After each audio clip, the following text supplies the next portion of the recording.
check me out now. Return of the smooth operator. Shotty on repeat. I say sleep later. This another favor. Consider me your neighbor. Lost a lot of fam in pursuit of the paper. She gon' catch the vapors when we slide by. The way I speak my mind, it's like I peak my prime, but I ain't close. I cruise through the night air. Fantasy a dream. Real world is a nightmare. Like Claire battling the brainless. Learn to live shameless. Talk about me alive, but claim that I'm nameless. You aimless. So I'ma style on them. They washed up. It's a rap. Throw the towel on them. Gaining miles on them. Otakus for the win. Tacos, it depend on the mood that I'm in. Like Finn when it's time for adventure. This some new blue. Get ready to enter my mind for a few. Come and take a ride with the crew. I'ma show you how to recoup days lost when you vibe with the blue. Come vibe with the blue. Yeah. About time to regroup. Fly, got my eyes on the view. Never hear lies, only truth. Realize why they vibe with the blue. Vibe with the blue. Vibe with the blue. Yeah. Vibe with the blue. Vibe with the blue. Vibe with the blue. Vibe with the blue. Vibe with the blue. Vibe with the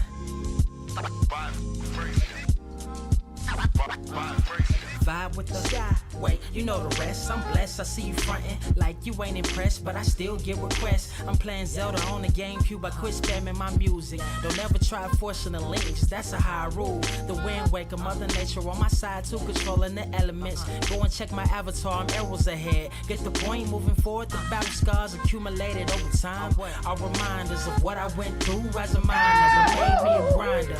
The trees broke down for this loose leaf. If life's a game of death, I'm Bruce Lee. Ooh wee. Lose sleep on the regular, trying to get this word out. Then I crash Nebula. Wish I had a very odd parent, maybe two, but it's cool. Everybody pays dues. Now it's time to make moves. Granny didn't raise me to lose. Think I'm in the mood for a cruise. Wanna ride? Come and vibe with the blue. Come vibe with the blue. Come vibe with the blue. Come vibe with the blue. Come vibe with the. Check this out, y'all. I'm back spazzing like the elderly. Worth of my cousin Beverly. Never swear away from the truth. Just ask Heather. Be weather, be tripping. Starting to control like our destiny. Always give you the best of me until the death of me. My weaponry is a paintbrush. Hush, don't tell my secret. They get a hold of it. If you leak it, get it. It's cool. Got you covered though, look.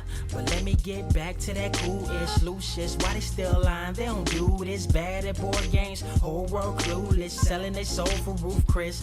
Who's this honored fella? Need a sliced extra mozzarella. Crew fly, let God propellers. Humanity born like they don't trust fun. Why you dodge to tell her? You don't know, but my odds are better. Life's a gamble, depending on who holding the cards. You can start living at large or it's bon voyage.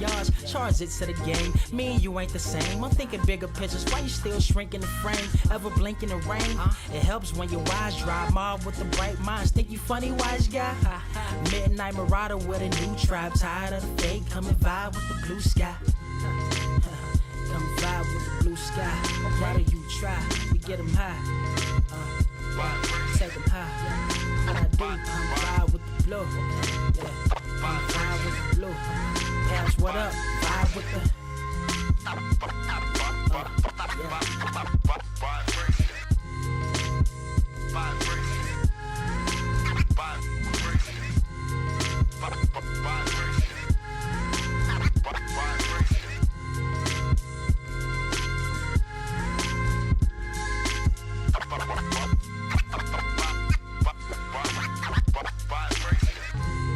Motherfucker, are you out of your damn mind?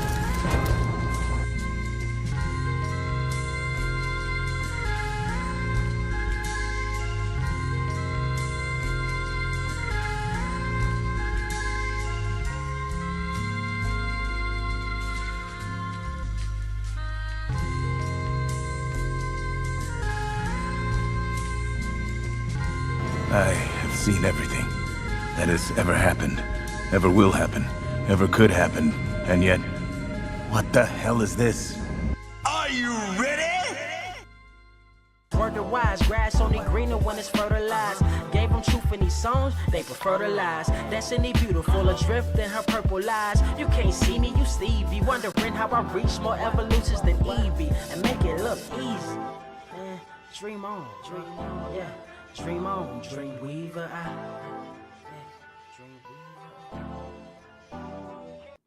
What is up, Earth's mightiest subscribers? It's your boy Ernie, Blerd Without Fear. Got the homie Carter presents.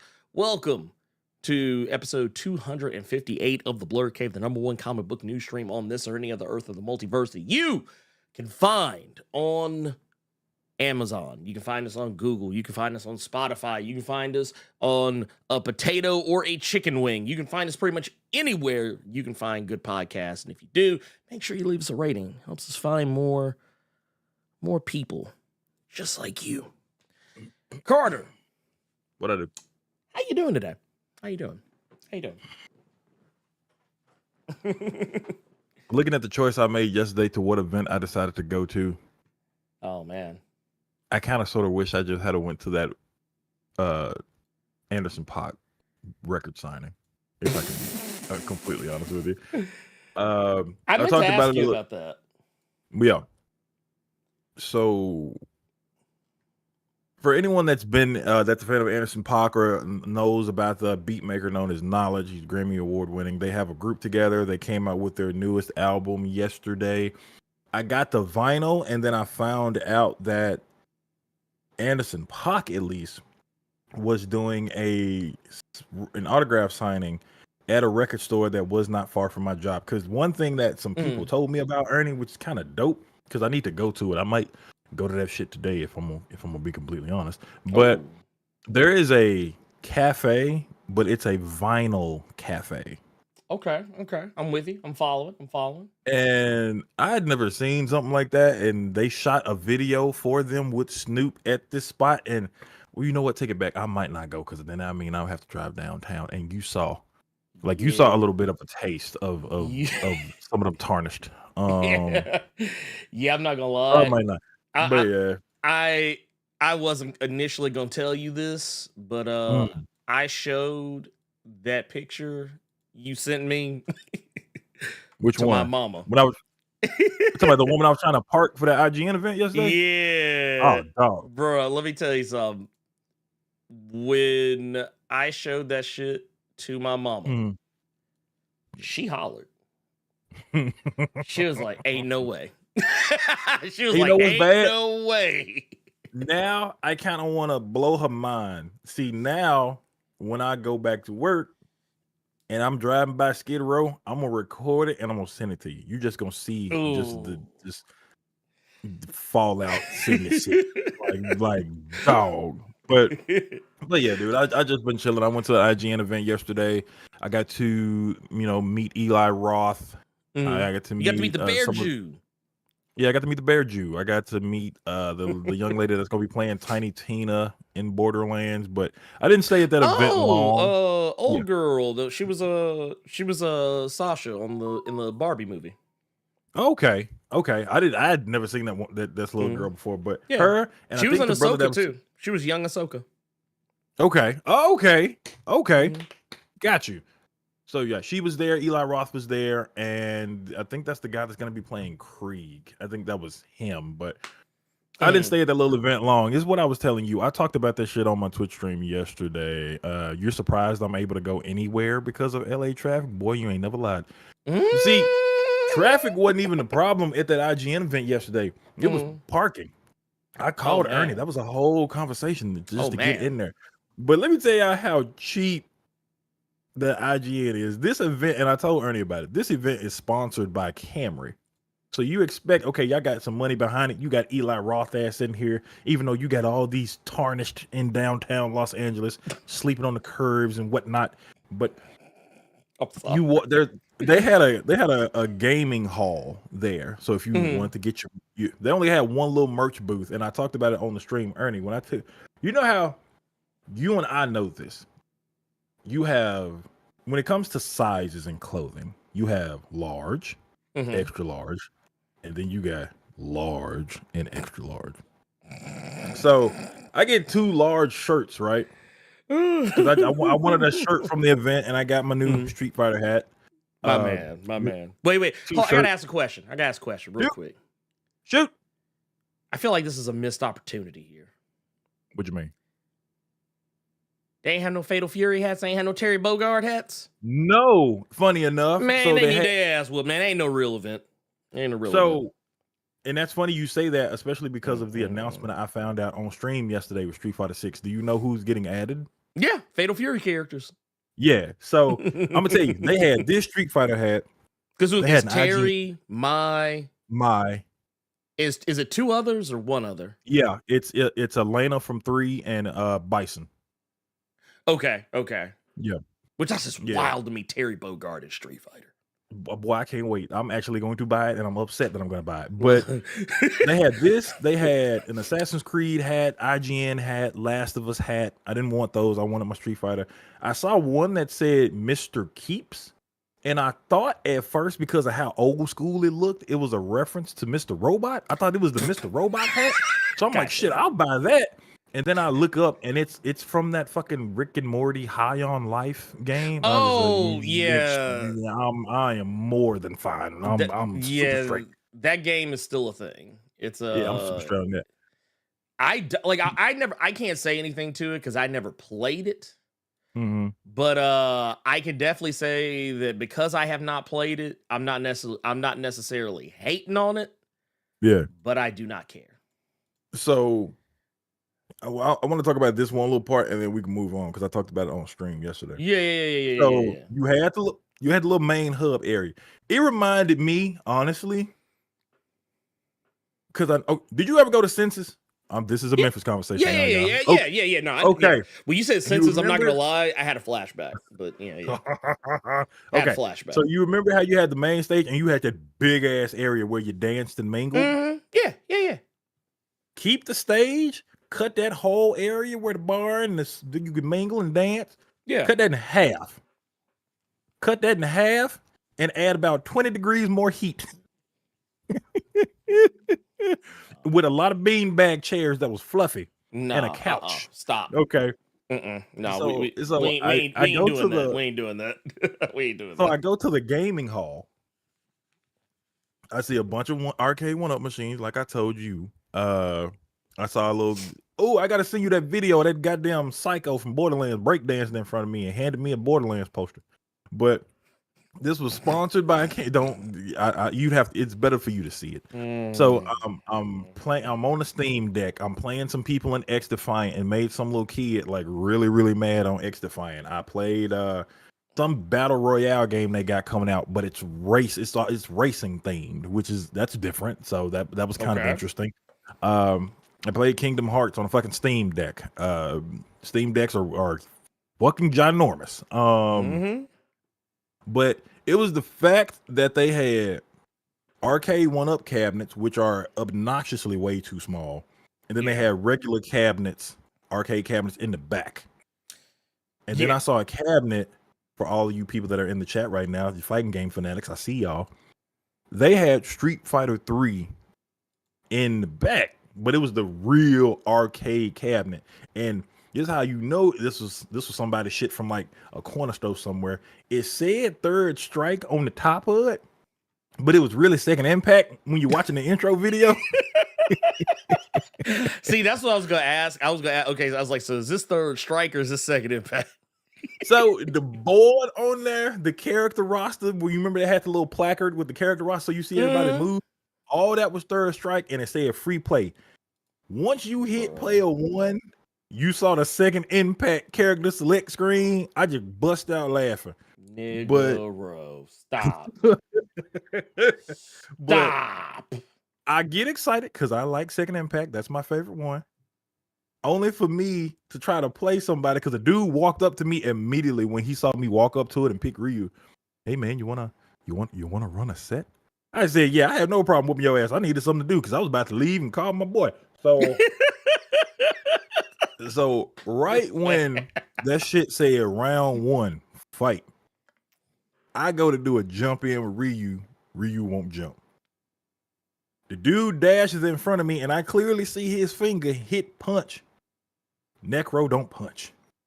That's what I realized. For an event that was sponsored by Cameron, you got celebrities in here. Y'all doing live versions of your IGN shows. And then I start talking to other people there. Apparently, every single cabinet they had up there, including the arcade 1-up ones, was all busted and broken in some kind of way. Sponsored by Camry.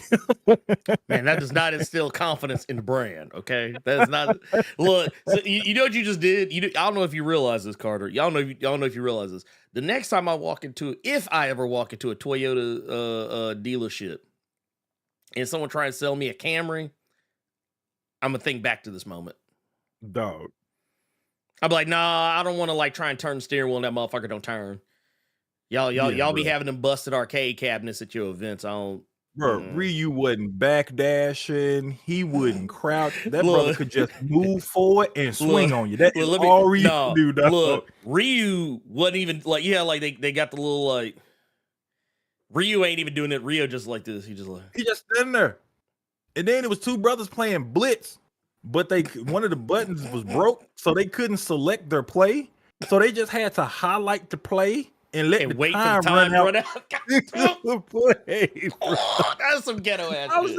That is some ghetto ass shit, dude.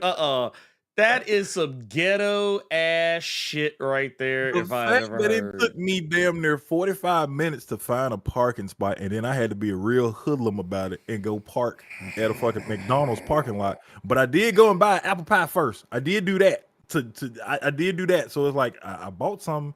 Don't y'all fuck with my car, because I'm totally finna use your parking spot. But I was in there no more than an hour, and then I called you. It was scandalous. I would never. Here's one thing. Let's take a look at because we got some stuff popping off here. By the way, y'all, thank you for hanging with us.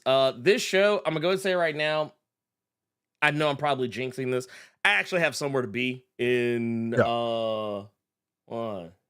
in a couple hours, like about actually 3 hours. In about 3 hours, I have somewhere to be, so it will not be a long show. And I just sent you old boy that was just feeling himself from Borderlands, the Borderlands Psycho. I just sent you a video. Oh my god! Oh wait! Hold up. And this was after he got married to another crazy psycho. He just came out on the floor and just started passing out Borderlands posters to people.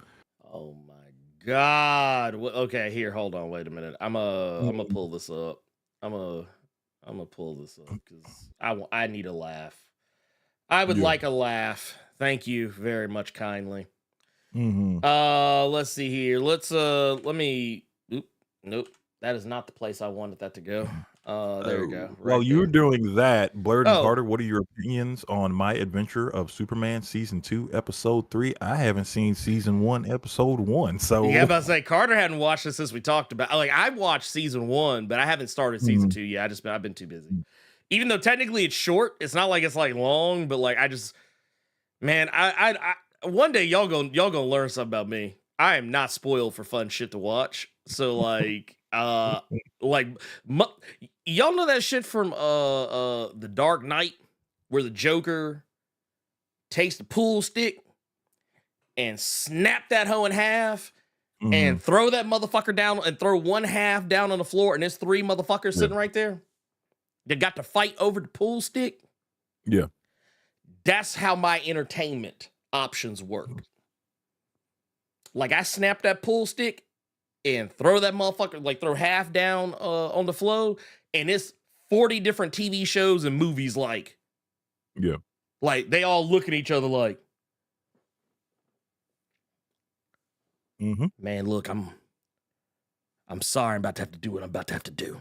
Like that's basically how entertainment in my house works. Because I watch so much like between Super Sentai, Kamen Rider, and that's loaded in and of itself because I have lots of seasons to catch up on because I kind of I've taken breaks in weird spots. And then like movies and shit, and then also like all the new movies that have been coming out recently, new movies I'm discovering like just on VOD, TV shows. Like hell, I still haven't even what was it? Star Trek Discovery has started and ended. I still ain't watched the last season yet. If that tells you where I'm at on anything, like the fact that I watched the first two episodes of Star Wars Acolyte is impressive. Like that is impressive because I have so much other shit to to watch.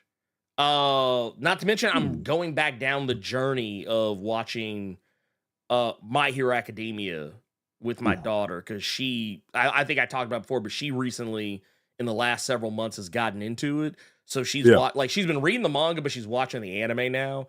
And because she's watching the anime, I'm watching it again. And so I'm kind of like going back and revisiting shit from like a with knowledge of what's to come. See, and it's kind of wild. I gotta start that. I'm and a lot of y'all might give me flack for it while Ernie tries to find this or to pull up this damn video. I'm a one anime at a time because I can't multitask like that. So I'm gonna finish Windbreaker and then I'm gonna let y'all just tell me what direction I need to go in. As long as it's not One Piece. That's another one. How long is it? It's only 2 seasons. Okay. Actually, I think if I mean, I could be wrong here. I haven't watched all the second season yet, but I know the manga is still going. So, but I was gonna ask you. Yeah, go ahead. You being the Super Sentai guy, I saw the preview for the new Power Rangers game. Is that looking like it's up your alley, or is that a big no, sir, from you? Oh, it was a big yes, sir. Okay. It's already like I got that shit on my wish list on Steam. Don't play.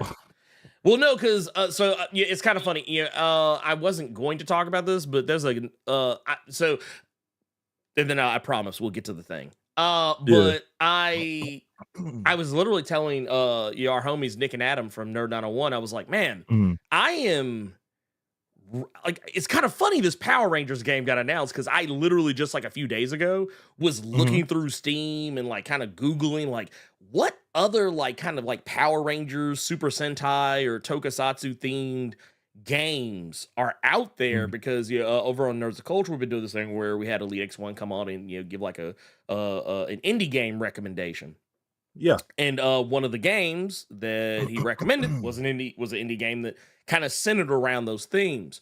But like I was like, man, I want one that's kind of like just a straight up Power Ranger style game, like or like something that kind of has that Tokusatsu vibe. And I went back and started playing this one game. I actually got it for free like 5 ever ago through Twitch Prime called Chroma Squad, which is kind of funny because Chroma Squad is, for all intents and purposes, it's not based on Power Rangers. It's more based on Super Sentai just because of the way that it works. But it's a game that is a RTS, or not an RTS, but like a more like an XCOM style, like more like a straight up like closer to like a Final Fantasy Tactics, more or less. And you get to name your team. You get to name the company. The company that you oh my god, I'm trying to think of like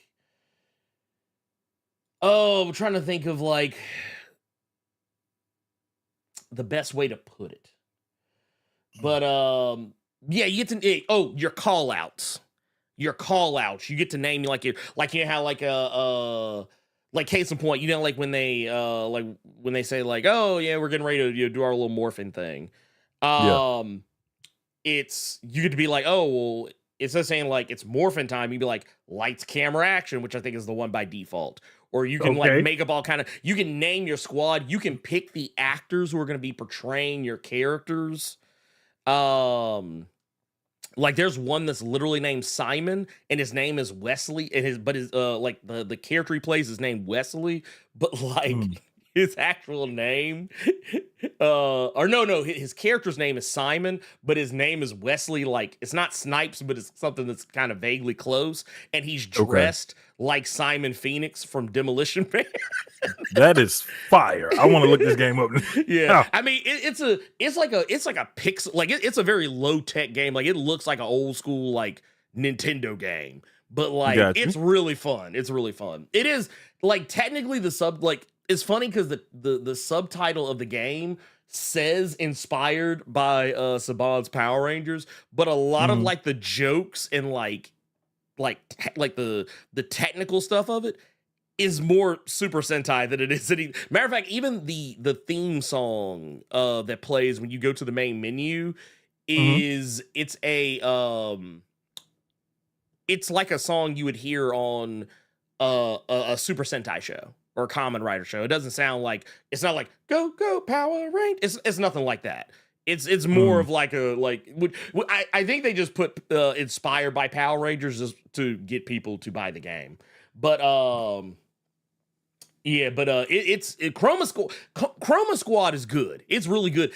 And so when I saw that they were making a Power Rangers beat 'em up kind of similar to Ninja Turtles, Shredder's Revenge, or I think it's what it's called, Shredder's Revenge, whatever.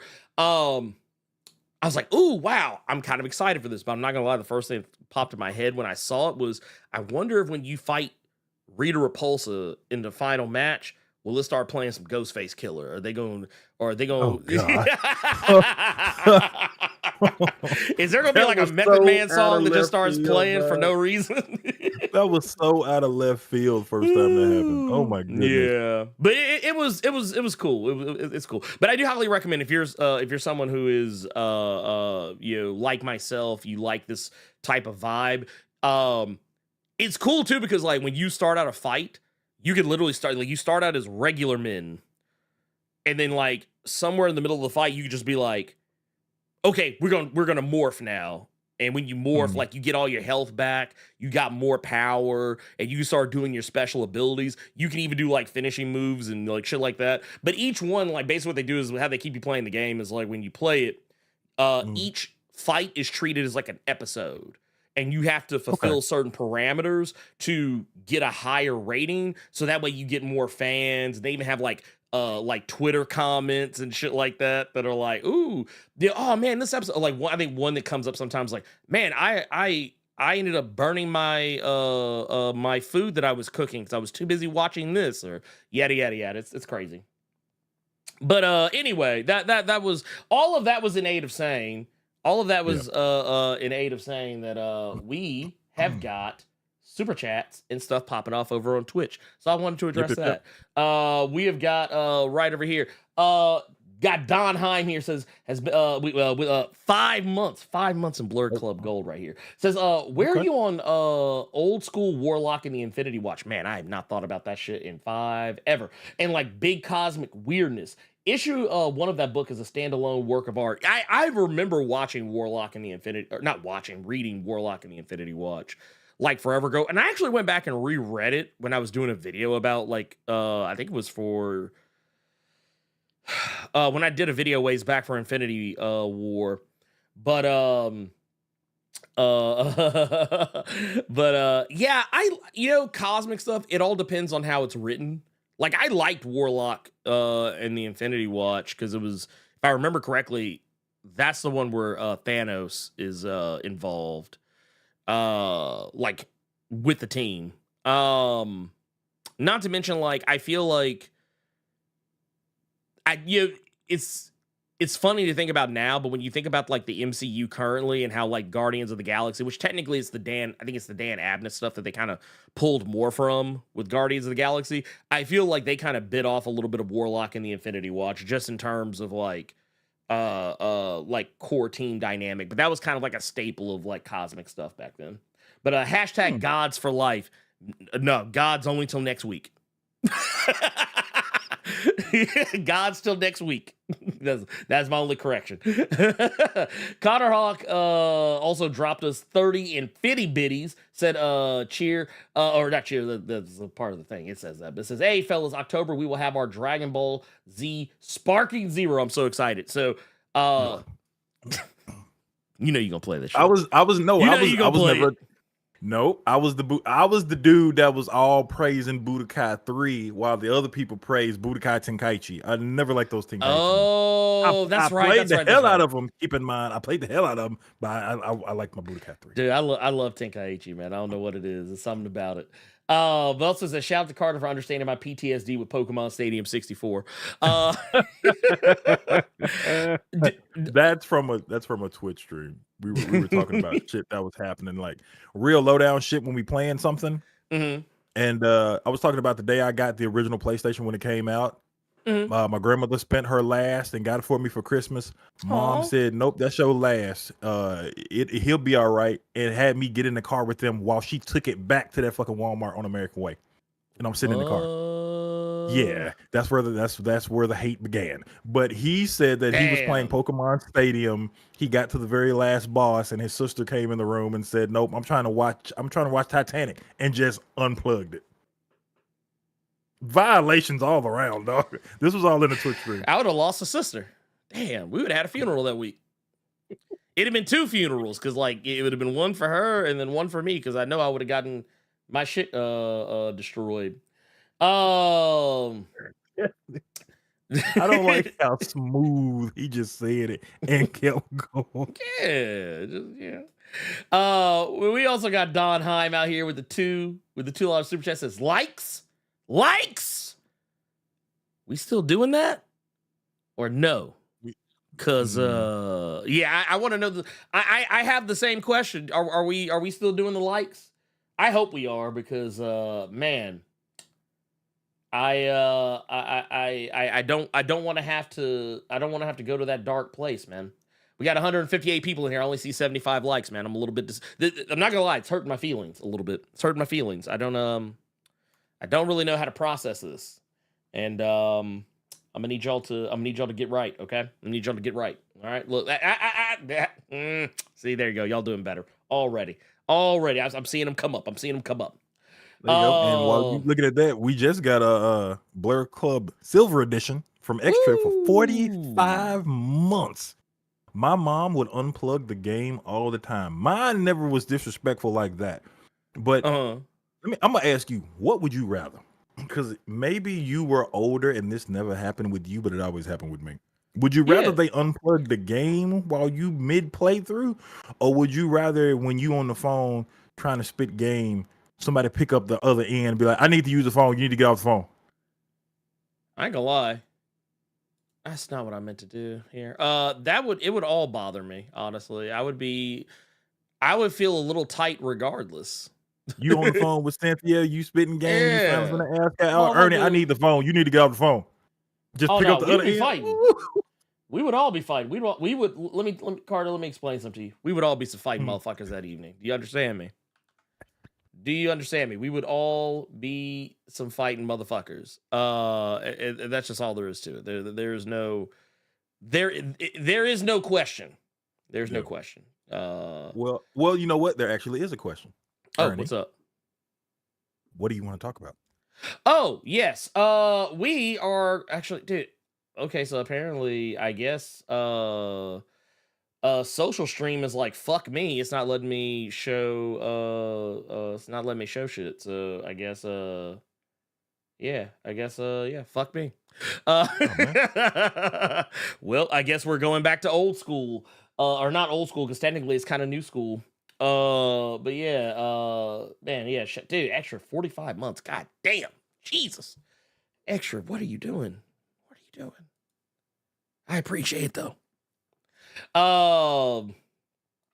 So first things first.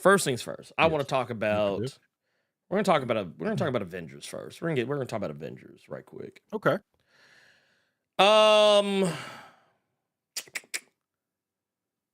So some of you probably have already seen my video for the Ultimates. I've said my piece about that book. I don't hate it, but I will make fun of it till it gets better. I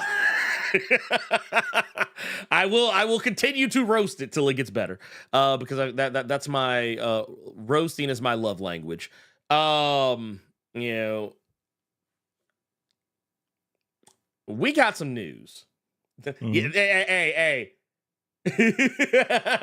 This Taff Man they know what I'm talking about. The vanillas. That's what they are. Until I see at least one sprinkle of chocolate, they're gonna be the vanillas. Matter of fact, I'm gonna need at least 2 or 3 sprinkles, some chocolate, some caramel, some something, because that shit is white. But no.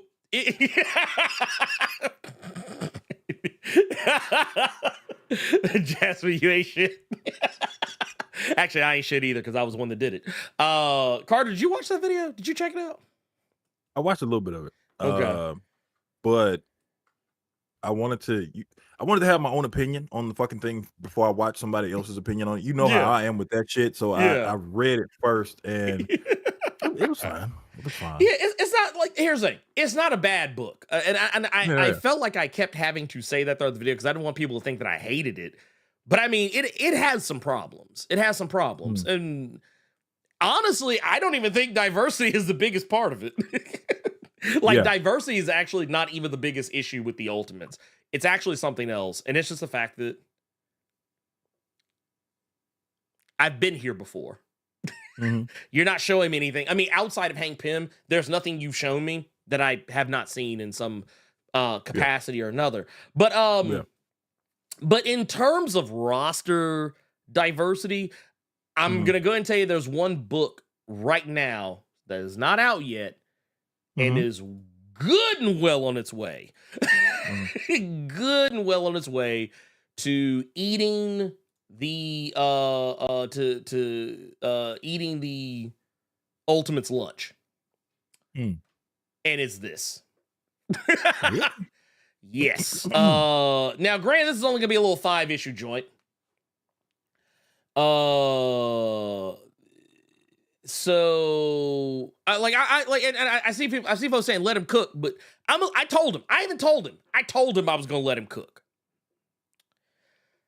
However, see, it's that part right there. It's that part right there. It's that however, because that however legit negates everything you just said before however came out.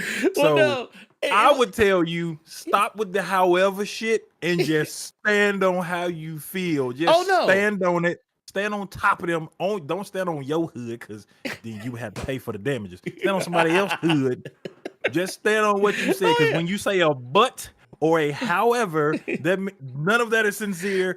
Say what you want. Say it's sincere. You said vanillas. You said it was vanillas. You didn't even say Baskin Robbins vanilla. You didn't say Cold Stone vanilla, which I just got put game on. You said that was Kroger vanilla. Well, I mean, I will say I am being sincere so much as the fact that I'm going to give it 3 issues. I'm gonna give it 3 issues to get right. But the thing is, with Denise Camp is the so here it is for me. The books of his that I've read, I didn't have to let him cook. He just came out the gate swinging. Okay. He just came out the gate swinging. I love Children of the Vault. This isn't bad. And I mean, and like I said, he even said, give him some time. And I was like, hey, he said, give us the first arc. I'm gonna try. Yeah, I can do that. I've been impressed by everything else from Ultimate right now. Yeah, so. Which is wild. Like, first off, I mean, let's be real. Honestly, it can only really go up because the Ultimates, the original Ultimates, like I'm not talking about Al Ewing's Ultimates. I'm talking about the original Ultimate Marvel Ultimates. The what's the boy? I don't like thinking about it because I think about that damn Brian Hitch, that fucking bastard. Wasn't it like the Mark Millar and all that shit? Yeah. I was like, that shit was trash. It was trash when it came out. But people loved it because it was so fucking edgy. I like that this one didn't do that. Oh no, 100%. I love that this one didn't do that and wanted to tell a story and then just want to be like, hey, look, my dick's out. Like, I like that this Ultimates didn't do that. No, I've been impressed by everything from this new run of the Ultimates, which is funny considering I thought, Hickman's little thing prior to this would make me be like, okay, y'all can't compete. But no, every book that's come after that Ultimate Invasion has shit on what Hickman did. Yeah, and this is why I keep saying, man, not every writer fucks up at some point. Every writer fucks up at some point. And Hickman has fucked up twice just recently. Like, Gods ain't hitting. I try. God is your Black Bolt. I swear to God. Yeah. God is your Black Bolt. Look, I need to come up with I'm gonna come up with my own acronym for what Gods actually stands for. I'm gonna come up with one. But no, I like the Ultimate Universe, like as far as like what it is. But Ultimate Invasion started off lit and got dumb real fast. Like I liked the first issue. Second issue I thought was pretty damn cool, and then third and fourth issue I honestly can't even remember what the fuck happened because it was just so all over the place. But yeah. But that's but enough of that's enough of the Ultimate. You spoke. Oh yeah. I said my piece about the Ultimates. I said my piece about them. But here's the thing: the reason why I say it's because this squad that is being fielded, this squad that we are being that we see fielded here is A1. This is A1. This is A1 squad right here. That shit they got going on in Ultimates, that's junior varsity. No, man, this look like a nasty ice cream combination. You got some pistachio in there. You got some chocolate with the vanilla. Oh yeah, you got some cherries there at the bottom, but it's like cherries with a twist. Oh, this sounds like it's gonna tear your stomach up with this. But I'm gonna enjoy every bite going down. And I say this because if I Yes, that is Night Thrasher down there, goddammit. You goddamn right, that's Night Thrasher. You goddamn right, that's Night Thrasher. But no, we got Night. So first off, Captain America is putting this team together. We got Night Thrasher on deck. I'm all like, you had me at Night Thrasher. You might not be able to see her; she's a little tiny on the screen, but you've also got the Wasp. You've also got Hawkeye. You have got She-Hulk. You have got Hercules. You have also got Shang-Chi. You have also got Wonder Man. You have also got Monica Rambeau. You have got, well, now he's no longer called Living Lightning. He's just Lightning now. But the fact that Living Lightning is in a book in 2024 is just amazing to me. And then, of course, last, most certainly not least, we've got Julie Power of the Power Pack. Yeah, exactly. Look, I am here for it, okay? Because this is what I talk about. Like, people always think when I say I want to see more diversity on the team, people think that I only mean in terms of color and culture. No, that's not what I mean. What I mean when I say diversity is I just overall want to see some motherfuckers I ain't seen before. Or some motherfuckers I ain't seen in a while. Like, would I like to see more black characters? Of course I would. Would I like to see more brown characters? Of course I would. Would I like to see more Asian characters? Of course I would. Would I like to see more indigenous characters? Of course I would. Would I like to see more LGBTQIA plus characters? You goddamn right I would. However, I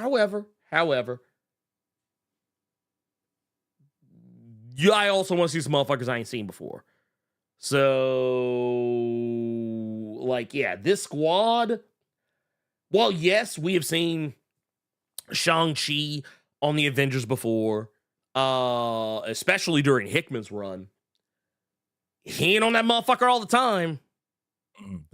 Living Lightning, I can't recall. Actually, no, I can. It was I think it was in Avengers. Was it No Road Home or No Surrender? One of those two books. I think that was one of the last times I saw Living Lightning. Julie Power, which I mean, to be fair, Power Pack just recently had a little 4 or 5 issue joint, I think earlier this year or sometime last year. But I mean, it's the thing that while some of these people are faces we've seen a lot of. Night Thrasher, we don't get to see Night Thrasher on the Avengers. All the goddamn hell, most of the time motherfuckers on New Warriors or doing some other bullshit. And I know his 4 or 5 issue miniseries just wrapped up. So it's like, man, it's cool to see him back and out there. Like, this is the type of shit I'm talking about. It just I'm just saying, this is the type of shit that I like to see. So when people and I know I'll probably get clipped on this shit and somebody will take everything I said, take it way the fuck out of context. But if you clip me, make sure you include the part where I said it ain't always about color when I say diversity. It is about seeing shit that I have not seen before. I've not seen any of these motherfuckers on the team before at the same time. And that's the shit that I want to see. So there's that. Carter, what are your thoughts about the team outside of it tearing your stomach up and having you on the toilet for Dog. Somebody just said it. Blerd said, "Give me a DQ Blizzard with heat, strawberry, M&Ms, and pistachio." You goddamn right. You goddamn right. Look. Let me tell you something. Am I gonna be on the toilet later? Yes. Oh man. But did it taste good? Things to think about. This screams to me. Mhm. Okay. Oh wait. I you know what? I know exactly. I know what it screams. That's a dope cover. Yeah, it's a very well here. You know what? Hey, y'all. I know exactly what Card's about to say. I know exactly what it screams him. Y'all ready? Y'all ready? Y'all ready? It's woke. I would never go the route of saying some foolish receding hairline ass shit like that. I'm just fucking with you. I'm fucking with you. I am. Do you know what this seems like to me? This seems like. Let me get the year right. Hold on. Oh, what you got? Hold on. Okay. This is 2001, 2002 Washington Wizards. And what I mean by that is we have an aged hero on the team in regards to Cap. He's the superstar. He's the GOAT. You know, he is the highlight reel to lead the charge of some, in certain cases, with certain people that have only read certain stories, untested groups of individuals that are now going to be put at the forefront because you got Jordan on the squad. You got Jordan leading the charge in regards to Steve Rogers. So, you know, with a Night Thrasher, with a Lightning, with a Power Pack, with you know, especially with Hercules on the team. So you got another vet that could. Hell, you got several. You know, yeah, you have several vets. You know, especially with like Monica Rambeau as well. So you have several veterans on the team to. You got back two up. Founding members. You got two founding members on the cover. So you have two. You have two veterans on the team that will help this new squad and prop them up so that they themselves can be highlight reel on the same level. So that's what I think, and it's dope. I can see it being really dope. It's confusing in the sense of it only being 5 issues. It almost screams to me that okay, we're gonna give you this. Depending on how this works, we might give you 5 more, maybe. Maybe. So yeah. So when I say that, I think that is actually going to be a problem for Steve Orlando, just because. Which, by the way, in case no one knows, this is the creative team. So yeah, you got Steve Orlando writing it, and you have Corey Smith, Scott Eden, Marcello Ferreira, Valentini Pinti on art for all you audiophiles that can't see the screen right now. So I think that with it only being 5 issues, that'll be a nice little test run. It reminds me of this is going back like prior to like Hickman's Secret Wars, but it goes back to like A-Force and how that was a little test run, and then we got another one like a little bit later. So that's the new model. It's the old model, but that's the model Marvel's going with is 4 or 5 issues. It sells well. You get another one. And here's the thing, though. That's also not always the case because they have really obnoxious definitions of what sell well means. So I think that could be kind of spooky for a lot of people because I think you could have some diehard people that are fans of Steve Orlando that are just going to pick this up. You're going to have people that are kind of interested in the cast in the sense of not being a fan of everybody on the cast, but being interested just because it's so different and how are these people going to work and can they actually be Avengers? Because you know you're going to have some people that are going to see like a Night Thrasher or somebody from Power Pack and it'll be like, are those really Avengers level type heroes? So you're going to have people that are going to read it just from that to see if they're going to be proven wrong. But I think it might get propped up a little bit too high to where it's going to be a ridiculous number that it's supposed to hit to continue on. And that might be an issue. But I think Steve Orlando could very easily put his foot in these 5 issues because, like, coming from DC and how I was introduced to him with Midnighter and then Midnighter and Apollo, and then he gets his own Justice League book with DC, and then he leaves DC, and now he's been doing stuff with Marvel, and now he has his own Avengers book. So he's been steadily rising. So I'm really hoping that this could go well for him, just because there is no problem at all with giving us. You said which one is Kwame Brown? We don't know yet because the book is not out yet. But I will say that I don't like the Avengers Assemble title for this book, because I think a lot of people are going to write it off just because it's Avengers Assemble, like it's a whatever book, it's just a thing book.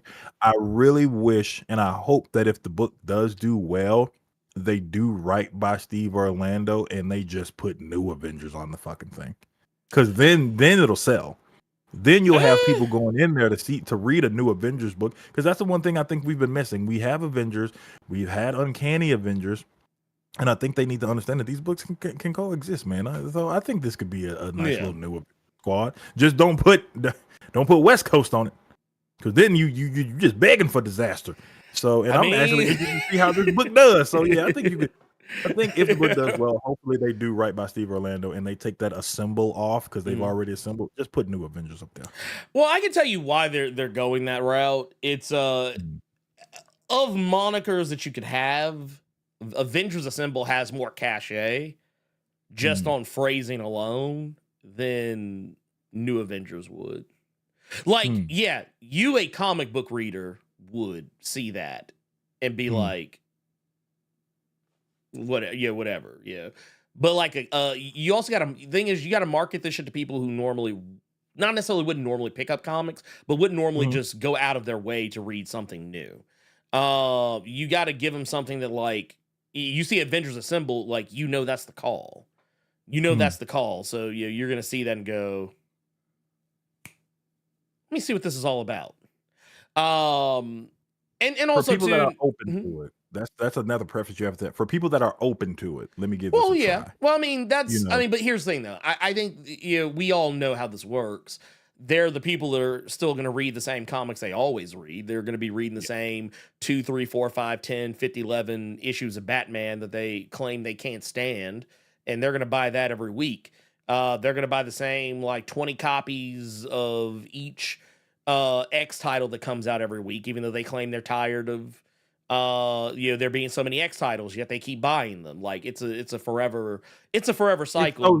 It's so nasty. That shit happened yesterday when I was getting your Green Arrow, dude. There was somebody in there that was buying, I can't remember what DC book it was, and he was just talking about how the book sucked right now, and the woman was checking him out and was just like, well, why are you buying it? And I have to support, man. I have to support. And I'm like, no, you don't. No, you don't. But the thing is, here's the thing, though. I will say this, though. Yeah. That's both a good and a bad thing. Because if you keep buying books that suck, guess what you're going to get? You get more books that suck. So you're sending the wrong message. You're sending the wrong message. Absolutely. I look like eating a burnt burger every day, and then I don't tell them that it's burnt. No. Right. Or like this one story I discovered where this guy whose wife was making him coffee every morning and putting bleach in the coffee pot because she was slowly trying to poison him. And it took him a while to figure out that that's what was happening. Instead of going straight to the police, this man had like a 2-year long fucking investigative reports fucking journey. Dude turned into fucking Columbo trying to get to the bottom of it, and ultimately still didn't send the bitch to jail. But that's a whole other story altogether. That woman was a danger to him and her child. And here's the thing, caught the motherfucker on tape. He caught her on tape, and he stayed. I don't want to ask the question that everybody in that chat is thinking. Yes, they are white. Yes, they are white. Okay. Yeah, they are white. Yeah. I'll go ahead and clear it for you. I wasn't even gonna let you say it. We just like, yeah, we know. We know. But no, but to go back to some stuff I saw earlier, a couple of interesting parts. I can, like, once again, I can't show them because social stream shit the bed. So yeah. But no, G Martinez Max says, intrusive thoughts. Why folks hate diverse reflections of the real world so much, as if they're individualized or group hate of a change, development, or subject loudly will make it go away. Here's the thing. So I'm gonna tell you why people continue to do this shit. It's because, all right, so the people you see who are like making videos and social media posts, they do this shit because it gets engagement. Anger and outrage gets engagement, and it works. It's like, okay, here's how it works. If I were to put out a post that said, The Ultimates is a really fun, awesome, and amazing book, it probably wouldn't get that much traction. Yeah, you get like 2 or 3 likes on there. Hey. But if I put out a social media post that said, Avengers Assembled is some woke trash, and this is the reason why the industry is dying. I knew it. Yeah, then here's what's gonna happen. 175 quote retweets agreeing with it.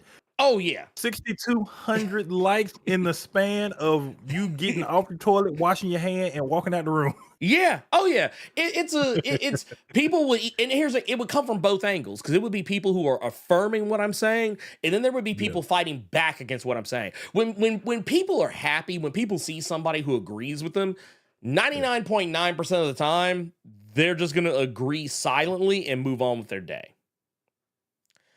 But if they disagree with somebody, it's going to create that, woo, let me get my... And that's why the algorithm favors these people. As a matter of fact, and this is why I said that I don't really like engaging with blue check marks on Twitter, at least not in terms of people who are being disingenuous, is because Twitter pays them for that engagement. You know what I will say when it comes to that? I will actually say that whether he knew it or not, Elon Musk actually did something great with that. What's by that? Making everybody be able to get that blue check mark. So now when you fucking see the thing, it's not like you can almost guarantee that what that person could potentially be saying is fucking irrelevant. So now you have more of a, okay, when I see a blue check mark, it's probably a fucking moron. So I will say he did good with that, because now it's not just famous people or celebrities. And now it's not something you can trust. It's just regular motherfuckers that for whatever reason just they want to edit a tweet real quick when they say something that they got to backpedal on. So I will say that that was actually a great thing, because now you know what people to ignore now. Yeah. Oh, yeah. I see a blue check mark. I'm like, yeah, okay, cool. And like Witch Dr. Son said it perfectly. Yes, when everyone's super, no one will be. Yeah. And that's kind of half the. Oh wow! I think I figured out what happened. Oh my God, I figured it out. So what was it? I think I want to test something. I want to test something before I. So here, let's let me take this away, and I'm gonna mess with somehow. I think. Oh, let's see here. What y'all in here talking about? I saw y'all were in here talking about liquor earlier. Y'all some damn alcoholics around there. I mean, look. Well, wait, no, never mind. I don't know what's going on here. I thought I fixed it, but like, cause I clicked on something and I saw the message, like y'all probably saw it too. Like it kind of ghosted upward, and then it just kind of disappeared. Like it's kind of like when you like you can probably see like right here where as I'm clicking on stuff. You can probably see it's just like popping up and like going away. Fading in and out. Yeah, let me get this super chat before it fades away. We got a file from Gokhan Shuri's baby's father that said, "Oh, Blerd, they got until June 13th to add flavor to this team." He talking about the ultimate. Yeah. Hey, look. we gonna treat this like a rap beef, man. You only got so much time to respond. If you don't respond by song, and that's kind of my thing. Like, and I want to make sure. I think I shared this image. I think I shared this image when I was doing my video for Ultimates #1. We know that there's gonna be some some flavor coming to the team. We don't know in what quantity. Yeah. We don't know precisely like right here it is.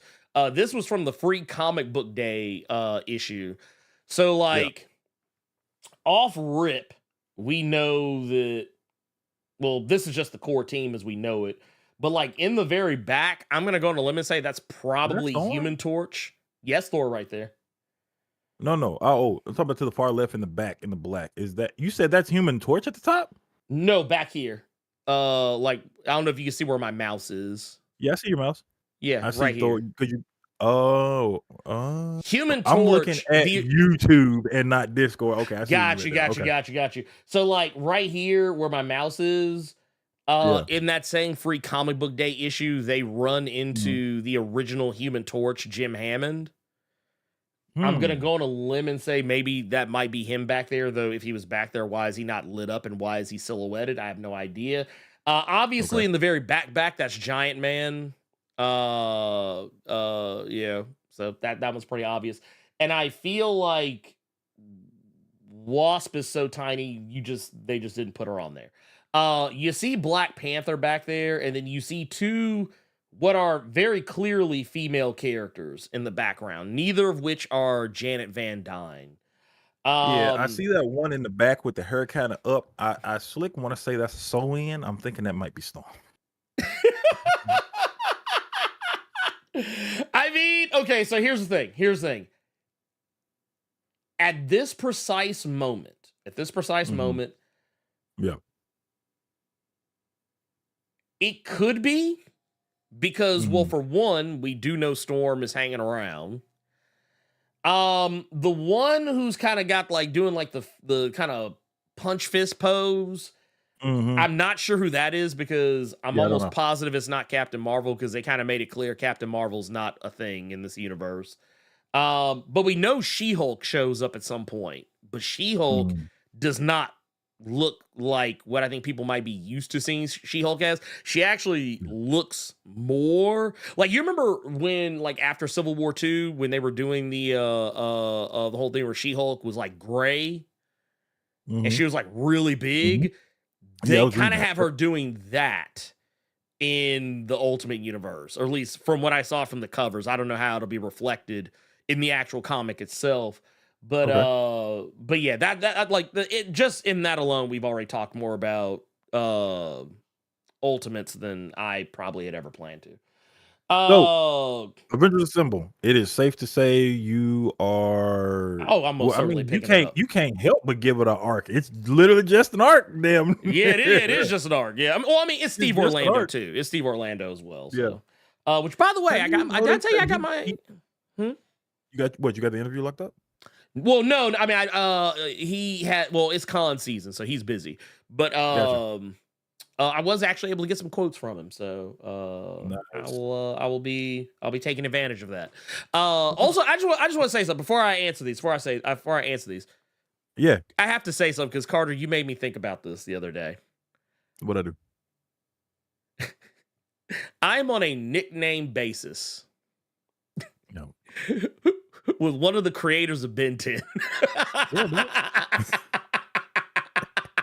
That is wild. I'm on a nickname basis. I'm on first name basis with Gail Simone and a bunch of other folks, but I'm on a nickname and nickname basis with one of the creators of fucking Ben 10. That is just wild to me. That is wild to me. But anyway, so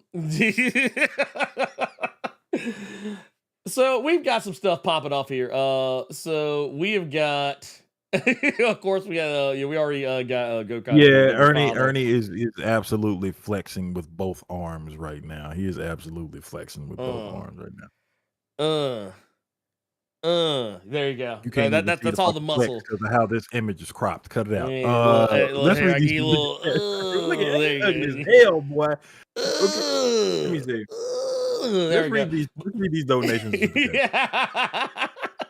We got one from Jasmine with the 10. Says, speaking of the Ultimates video, what would you say is a good rule of thumb on the number of issues to give a series a try before respectfully falling off? I'm still getting into comics as a medium, and I haven't found my magic number yet. So here's the thing. I used to say 5. But here's the problem with 5 now. 5 is sometimes all you're gonna get. 5 is an ongoing now. It used to be like back in the before times, I would have told you 5 issues. Because usually at 5 issues, that's back in the day.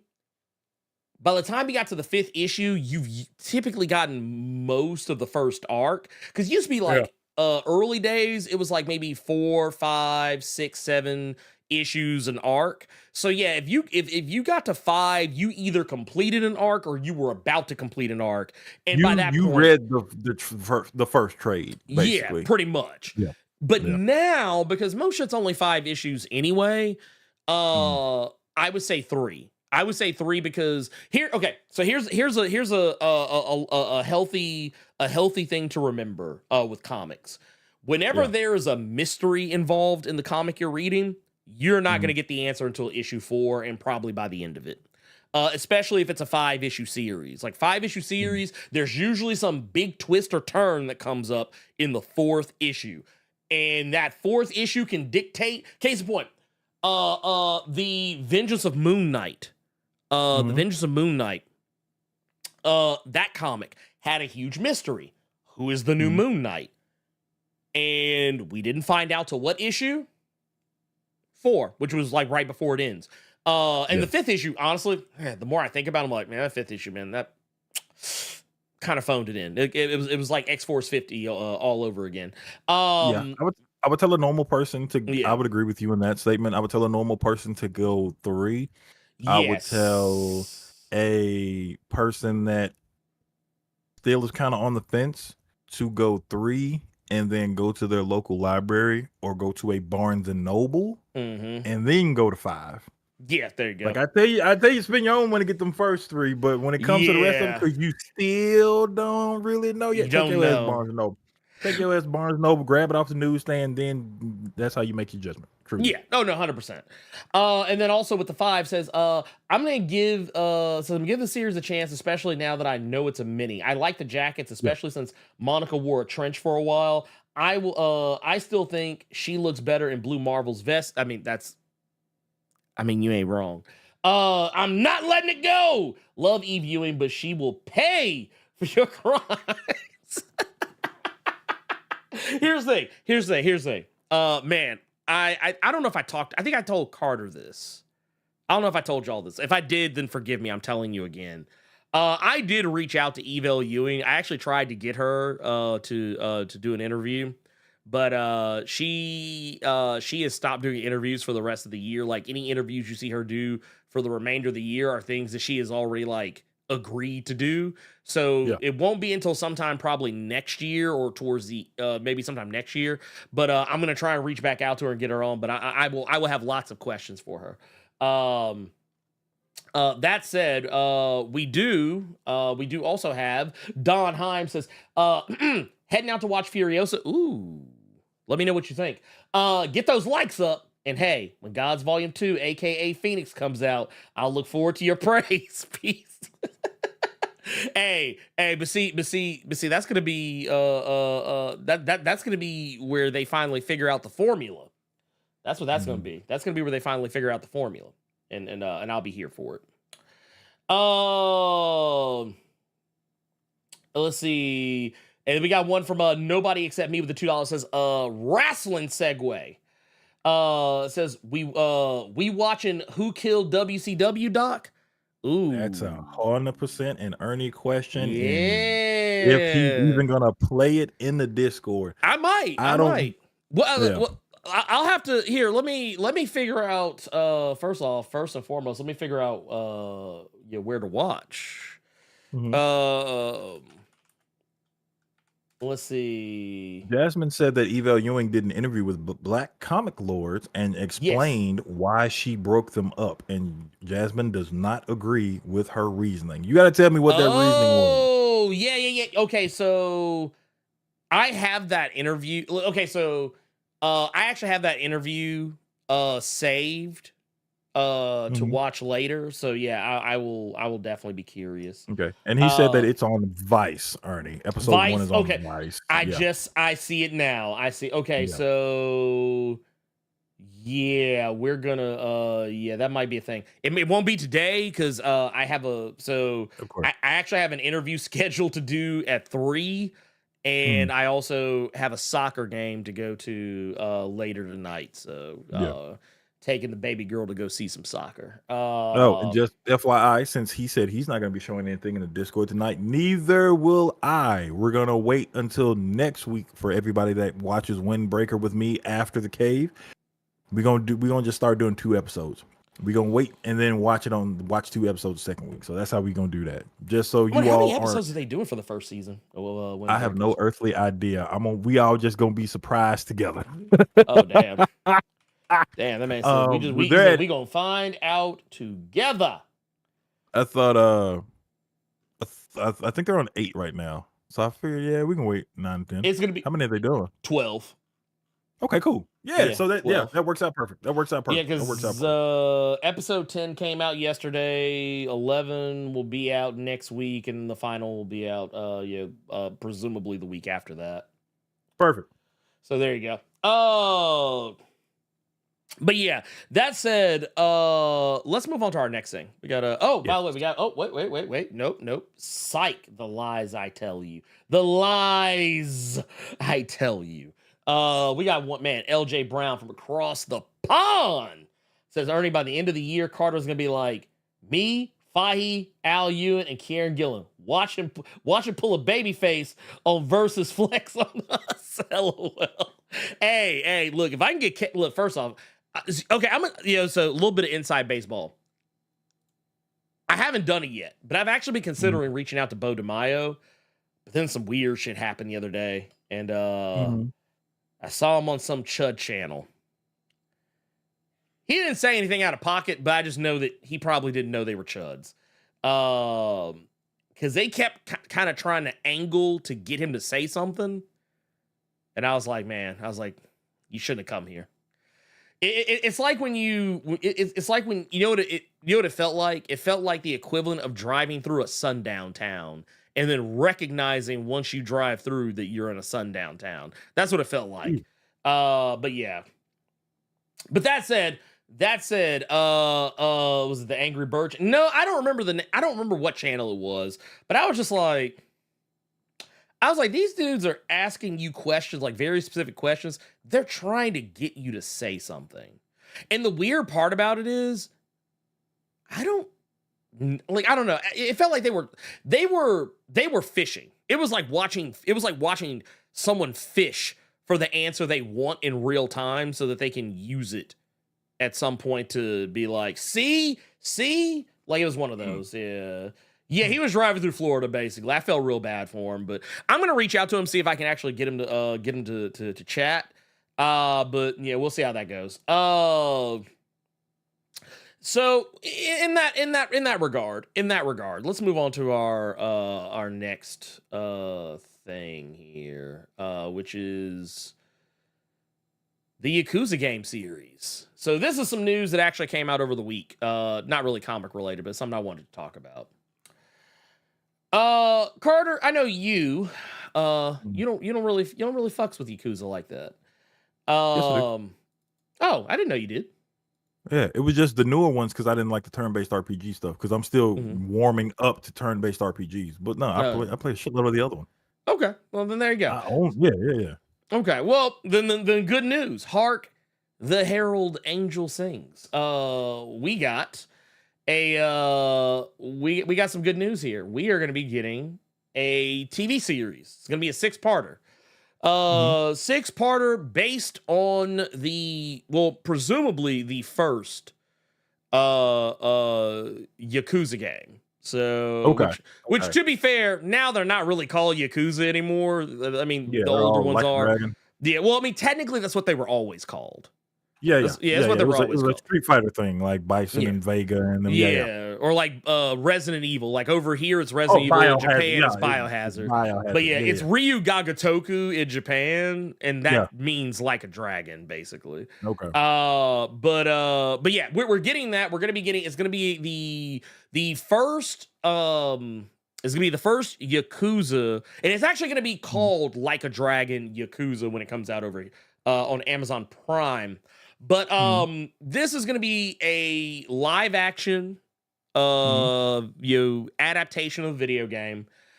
And from what I understand about it, it's going to be 6 episodes. The first three episodes, I believe, are actually going to be coming up pretty damn soon.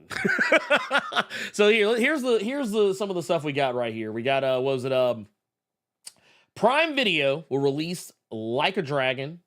And it's going to be, a 6-part crime suspense action series directed by Take Masaharu and Takimoto Kingo. So I've never actually watched either of the things that they have directed. I'll have to look a little bit further to see if there's anything else that they have done that I'm familiar with. The only thing I am familiar with is the actor who they have gotten to portray Kiryu, and that is Takeuchi Ryoma, who I'm very familiar with because he's a Kamen Rider.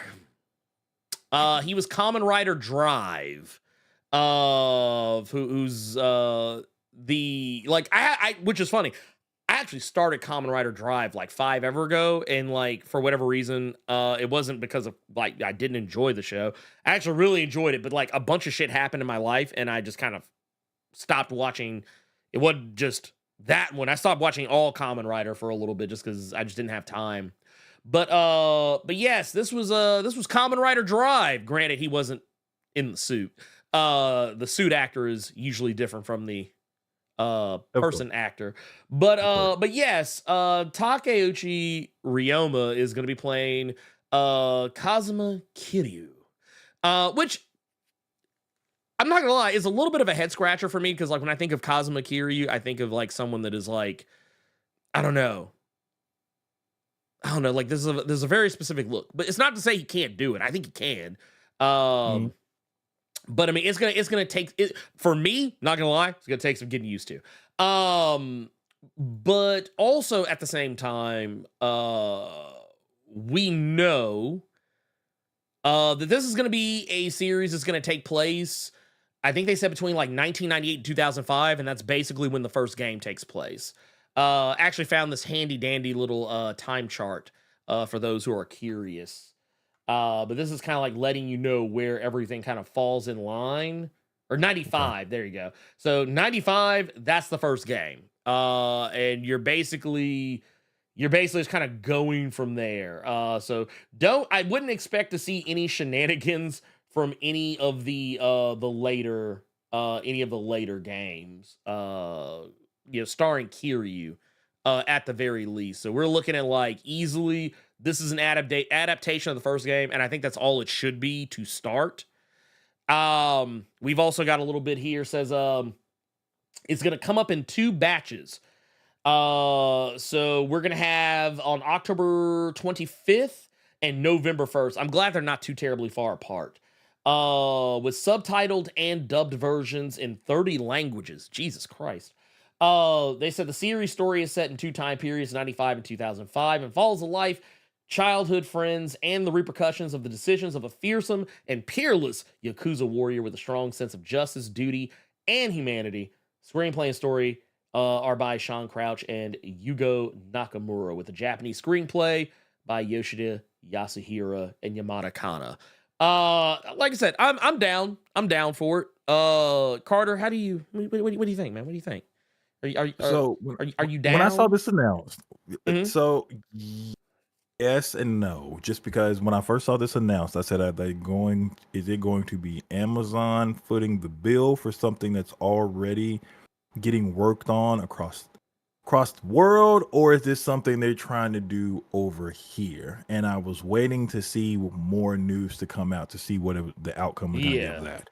So knowing that it's done over there and not over here, I'm more open and interested in seeing this product. But at the same time, one thing I think people have to remember is just because it was done over there does not always mean it can still be good. Because there have been some stinkers that have released over there, just like there have been giant piles that have been done in the States. So look no further than the Attack on Titan live action movie, or the Devilman live action movie, or I didn't even know they did that one. I was more so thinking about like Full Metal, the Full Metal one that Netflix did, or the Netflix didn't do that one. That was made in Japan. It was that's what I meant. Yeah. Like that, and that's why I was wondering how Amazon was going about it. If they were just going to Netflix right off where they just foot the bill, you know what I mean? But but just be like, I'm hoping. Okay, I'm in. What'd you I'm say? in. Nah, I'm in. It's okay. What'd you see? So no, let's see here. I think this is actually from. I want to say this might actually be. I saw Sayuri G say something about how there was some images from the series that are out there to check out, and I think I found one. Yeah. Okay. Yeah. Here we go. This one right here. I was like, all right. He's got me. Okay. I'll fucks with it. I'll give it time. I'm gonna let him cook. All right now. I'm gonna let him cook. All right now, because that could very potentially just be the sprinkles on top of the shit ice cream cone that you don't know yet.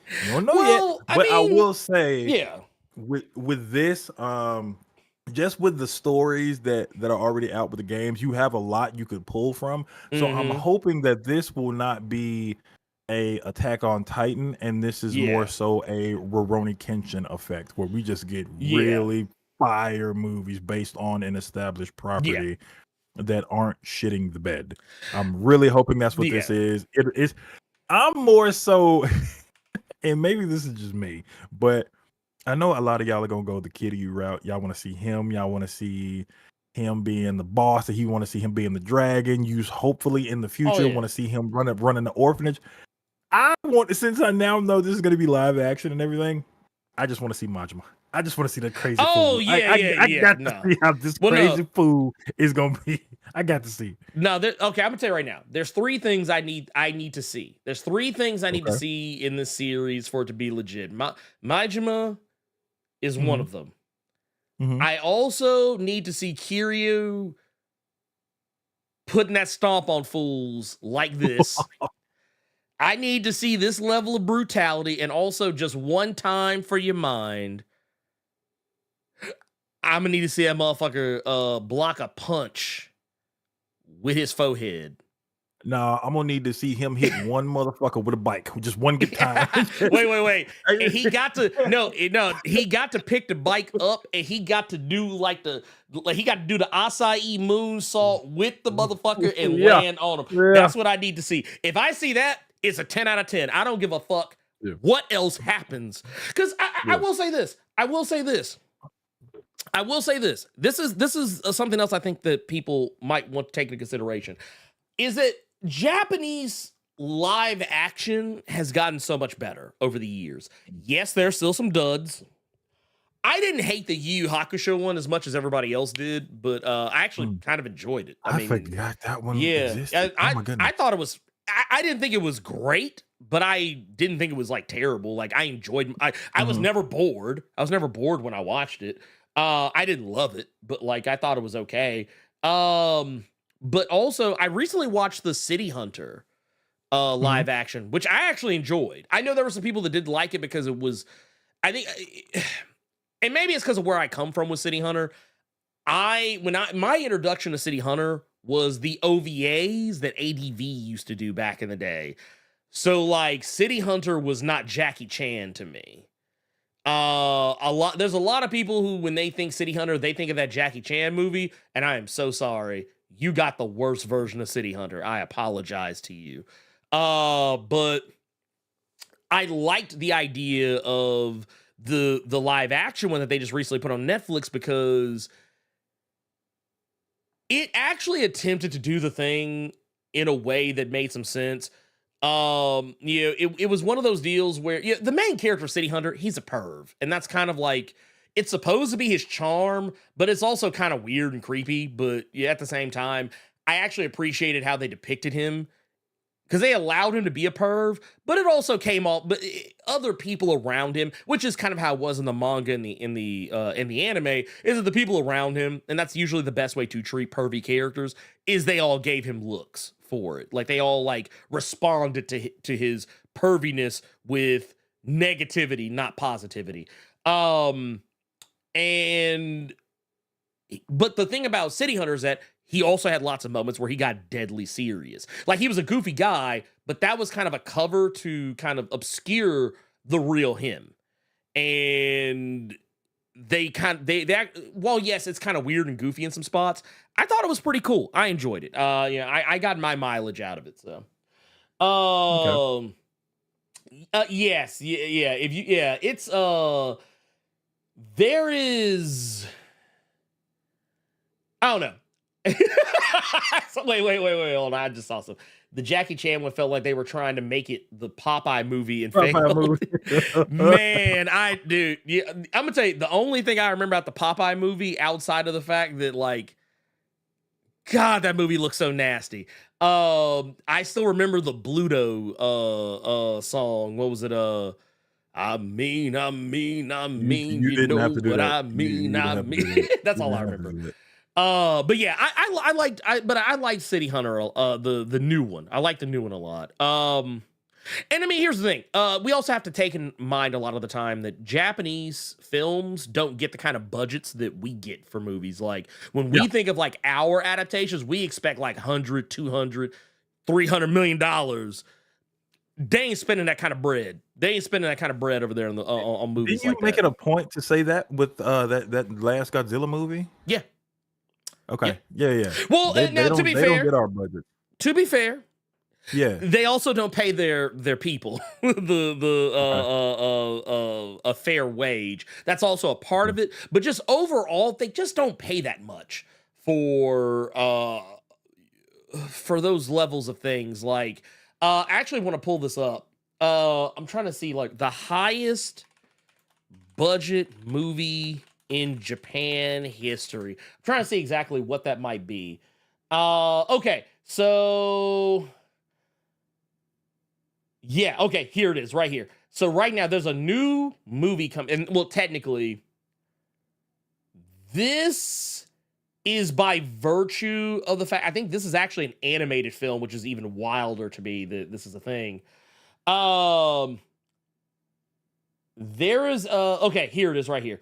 So in 2013, Studio Ghibli did a thing called The Tale of Princess Kaguya, and it was reported to have a 5 billion yen budget, which is basically 64 million over here.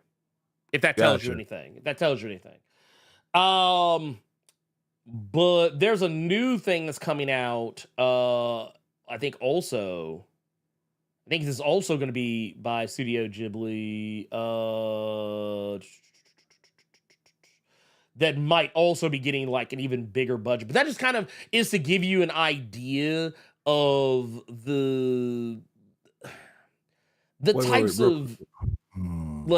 of movies that you will, the types of budgets that you can expect. Elite X1, let's have that be the first and last time that you bring that goddamn Monster Hunter movie up. Whoa, what happened? You don't you ever bring up that live action monster. No, I'm not talking to you. I'm talking about Elite X1. Don't you ever in your black life bring up that live action Monster Hunter movie. I swear to the Most High, you will meet him soon. Don't you ever bring up that. You want to hear something crazy? I actually didn't hate the Monster Hunter movie. That's fine. I didn't hate it. I actually kind of enjoyed it. I kind of enjoyed it. I mean, it was dumb, but I mean, I'm not gonna lie. A world where cat people, cook me meals and motherfuckers have wild ass fucking haircuts and beards and shit, and people swing around comically large like swords. I'm not taking that shit seriously to begin with. So, like, if there's any one thing about the movie I thought was kind of unnecessary, I thought it was unnecessary to make it an isekai. Like, it seemed kind of like doing too much. Like, if they just would have made it where Mila Jovovich was just already there, I'd have been like, okay, cool. But the fact that they made it where her squad had to get broke off as she got teleported to another world, probably got hit by a truck in the process. Yeah, I was like, okay, that's a bit much. So that's a bit much. With everything you've just said about Yakuza, how many episodes did you say this would be? 6. 6? Now, is that a Steve Orlando 6, or is that a Brian Hill 6? What I mean by is after that 6, that's it. That's all we getting until somebody else come down the line, or could we potentially get this 6 and then somebody else gonna do it after this person already did it really well, and then to help this to do him a solid, we'll let him direct in a future episode about something else later on. Yeah, I mean, here's the thing. I think what's going to happen is they're going to kind of test the waters to see how people respond to it. No differently than what they did with Fallout. And that was when Amazon was actually like fully behind. I think what'll happen. You know what? I tell you what. I think the second season probably is likely, considering that like the type of pedigree that it has, and so on and so forth, who they got behind it. But I think Amazon streaming numbers wouldn't hurt. But but the thing is, I appreciate that they're trying to tell one story first and then wait. Like, I'm glad they're not kind of doing this thing where, and not to say Fallout did this, because it didn't. But I have seen some shows where they're so busy trying to tell a huge overarching narrative where like they forget to tell an actual story in the first season. Like, the first season leaves you just kind of like, okay, well, nothing's resolved. You know what I'm hoping? I'm really hoping that they will take into account that they're not just having to make a show for fans of the game.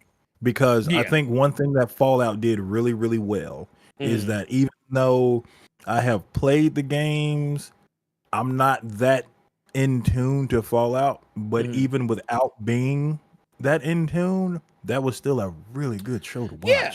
Oh, yeah. So I'm hoping that Yakuza can do that same thing, especially with the success of Shogun. Oh, yeah. I think a lot more people are more open to absorbing that form casual of media. audiences, Casual, absolutely. I think they're more open to taking that in. So that's one thing I'm really hoping for, that they know that it's going to be easy to get the video game people in the door. It's everybody else. 100%. Everybody else I'm hoping you have to make this show for as well.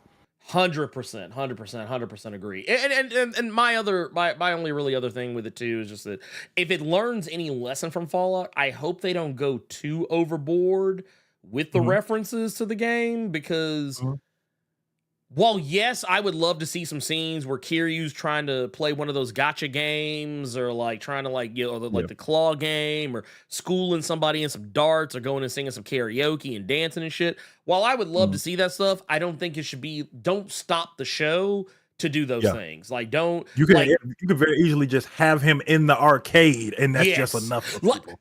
So so I know I've kind of already said it a few times.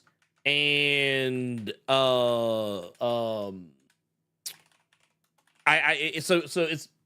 probably seems like this goes without saying, but I actually think that this TV show could learn a lot, and I mean a lot, from the City Hunter adaptation. Like City Hunter, I felt is how you do it. Like if they kind of treated the story kind of like this, something where, and granted, City Hunter is more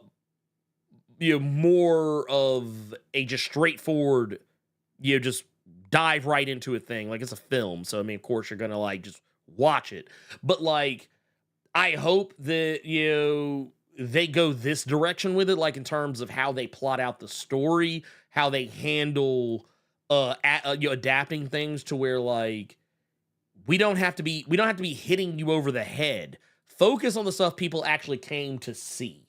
You know what I'm saying? Like focus on the shit people actually came to see. I want to see shots like that because it's just like, I wonder what that dude was thinking when he was geeking. Like, oh yeah, oh no, look, dude sitting here like he's like, oh man, this dude just rocked my shit. for all you audiophiles that don't know what I'm, okay, there's a shot that Ernie has up right now. This dude it's a still frame of this dude just getting a jumping roundhouse kick. Oh yeah, he and get it's laid frozen. out. So I'm just like, that foot is encrusted on his lip. Like, what is your thought process when you just catch one like that, dog? Like, I just like the look. I like the look on my boy's face because he's just like, you done fucked up, right? You done fucked up, right? But I love it. I love to see it. I love to see shit like this. oh man. But that said, I feel like Fallout spent way too much time trying to be like, hey, you remember this from the game? Hey, you remember this from the game? Hey, you remember this from the game? Like, to the point I was just like, I get it. I know I'm watching a TV show about a video game. I get it. Like, I'm happy that I didn't catch that, because even though I've played it, I'm still that casual crowd. So I didn't catch a lot of that. Well, no, here's the thing. I'm not even like a super Fallout fan. I'm a Fallout casual. And there was shit that was like, it was the little sound effects they were using. There was dialogue from the games. They literally pulled the audio file from the game and played. Oh, wow. Like, do you remember the part where like they had the psychos like hemmed up in the vault and they were bringing them food and shit? There was shit they were saying that was literally the audio file from the game. Okay. Like I literally, like you literally, like when you get into fights with people out in the world, you hear people like you hear these exact lines. There's a point where like someone inputs a code for something in the final episode, and I have no knowledge of Fallout 1 because I think I played it for 5 seconds once because the game is so old, I just could not get into it. But like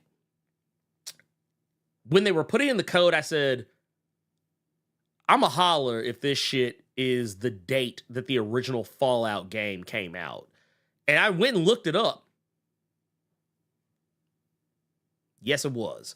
It was like shit like that and like the sound effects. Like, it was all this stuff that like kept popping off. Like, I was like, and it's not to say that it made the show worse. It's just that it was one of those things that it kind of was distracting. It was more, it was not so much, for me, it was not additive. It was more of a distraction.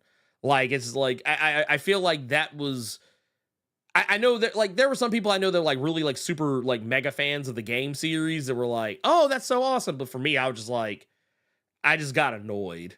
I was like, yeah, I get it. We're in Fallout. I get it. I know what we're doing. I understand the assignment. That's thank you. Devontre just said it. Easter eggs that were not well hidden. It was like when you hide the Easter eggs for your 2-year-old. You know you can't hide the motherfuckers too good. You're gonna be sitting outside all goddamn day watching your baby. You done hid 20 eggs in the backyard in some wild ass places. Your baby walking around with 1 egg. Like you got to be like, oh hey, come over here. It's look what I like. No, if you're gonna do it, hide the shit. Make it a little, be more clever. But it like the whole time, I felt like the show was doing this. It was like doing that shit. I was like, dude, stop. I was like, stop. But anyway, it's never done it from a place of disrespect or anything. But like, it's still like, I'm like, look, man, focus more on telling the story. Because while I like the Fallout show, it does have its fair share of problems. That I feel if they would have spent more time focusing on those things and not the Easter eggs, the show would have been even better. But yeah, exactly. The dinosaur eggs is what they are. They ain't even Easter eggs. These some goddamn kaiju eggs. and the egg is already busted open. The egg's already busted open. But yeah, it's here's the thing. I'm looking forward to it. I like what they got. I like what they got going on here. It's I think we're gonna be in for something pretty damn cool. Let's move on to our next thing. Because we still got a couple more things I want to hit before we do the thing.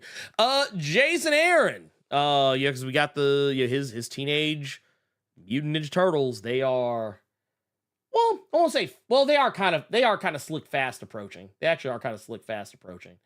But we have got some pretty cool news, Carter, that I was kind of slick surprised by. It wasn't what I was expecting. You know, like when we first started talking about this, we were talking about how like, oh man, we wonder who's going to be the artist. Like, you know, for Teenage Mutant Ninja Turtles, with Jason Aaron, are they just going to keep doing different artists every single issue? Well, we still don't have an answer. We still don't have an answer, but we know who is going to be drawing the 5th issue, which pretty much implies that all 4 turtles will be united or reunited, at least somewhere in that issue. Because each of the individual, like the 1st, 2nd, 3rd, and 4th issue, all focus on one turtle, supposedly. But we got this one right here. Teenage Mutant Ninja Turtles number 5, obviously written by Jason Aaron, but with art by Derek Robertson. Now, that name, if it's familiar to you, it's because that is the artist from The Boys, which, I try not to go back too often and reread The Boys because it's well, it's The Boys. It's The Boys, you know what I mean? But no, I'm actually pretty excited for this. You got like literally one of the because if I'm not mistaken, Derek Robertson is one of the co-creators. He was literally on from Jump. But so if anything, we know the turtles are gonna look wild as hell. I mean, as we kind of see right here. But actually, I don't know if he's gonna stay on afterwards. I imagine probably not. We still don't know who the actual artist is gonna be for the series as a whole. If they do a thing where they just keep ping-ponging artists, as long as the artists are good, I'm here for it. I tend to prefer some uniformity in my comics, but I would be a liar if I told you that the Ninja Turtles comics at IDW had that. They had different artists. The artist who started it was not the artist who ended it. I mean, they were on, but on the last issue, but they had different artists throughout the entirety of that run, which you would imagine at 150 issues.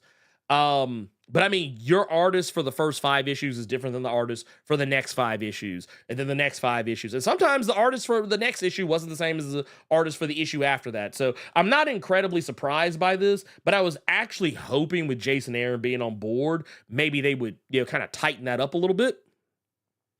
But hey, it is what it is. It is what it is. We can't I keep seeing these black and white with little hints and jabs of color, and I'm hoping the whole damn book is like that now. Yeah, it's that would be and you know what? And you got the green behind them too. That way the other colors and stuff would pop. But if it was just that for 50, I mean, I'm cool with it. I wouldn't be upset. Well, and the only reason I think that we're not getting that, is because did you read the alpha issue that came out? No, but I have it open in the tab. I was doing that today when I saw your video on it. I didn't even know it had come out. Yep. Well, it's in color. It's in full color. It looks great though. It actually it looks fantastic. It's Jason Aaron and Chris Burnham So which if memory serves, I believe Chris Burnham, this one it's from the Donatello issue, basically, which is issue number 4. But without going too terribly deep off into spoilers for that or anything for you, this is actually one of the shots from it, but it looks great. Also, I said this in my video, the continuity of the original 150 issues is still intact. Donatello still has that metal ass shell. He still got that metal shell. And there's a couple of other things that pop up in the alpha issue, because it's so to get you prepared, Carter, you only get a little bit of this. It's a preview of issue 4. The majority of the issue is actually to do with Old Hob. Yeah, I did see that he had one little thing in there, and that's why I was going to read it as well.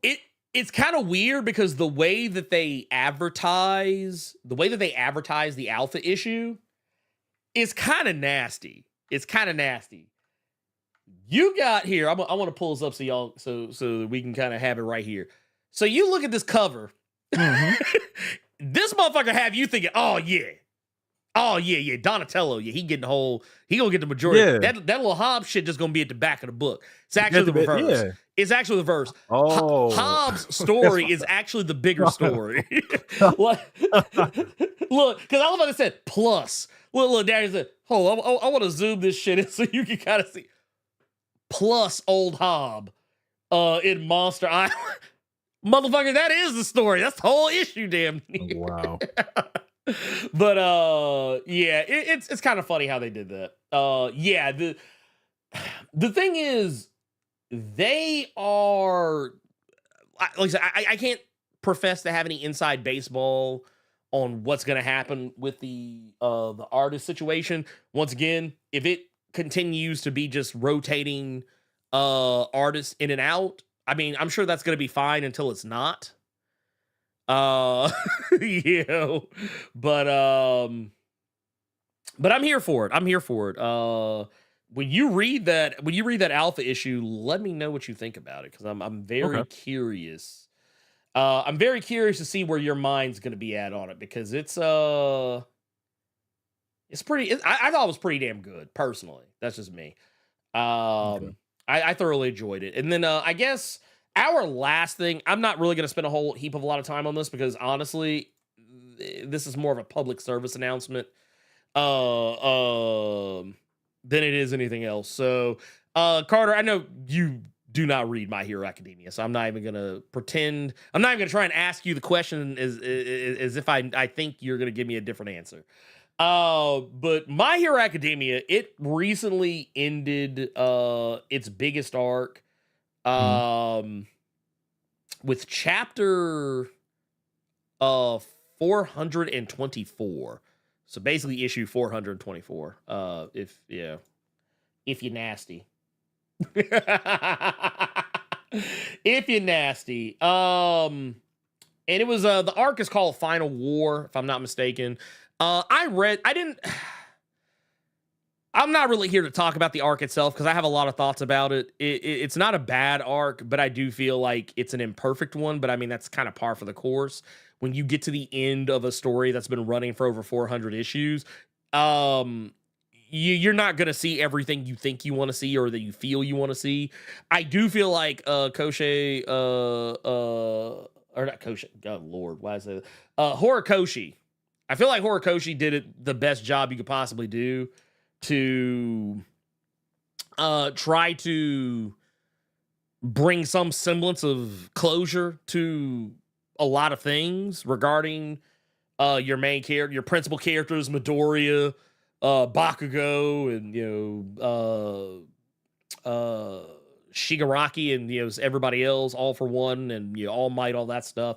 The series still has a lot of questions open, and it was pretty much revealed after the final chapter of Final War came out that it wasn't going to be like the story was going to end in the next issue, or like, oh, we're going to have 2 or 3 more issues and then it's done. No, they're actually going to do another arc that's going to be called the epilogue arc.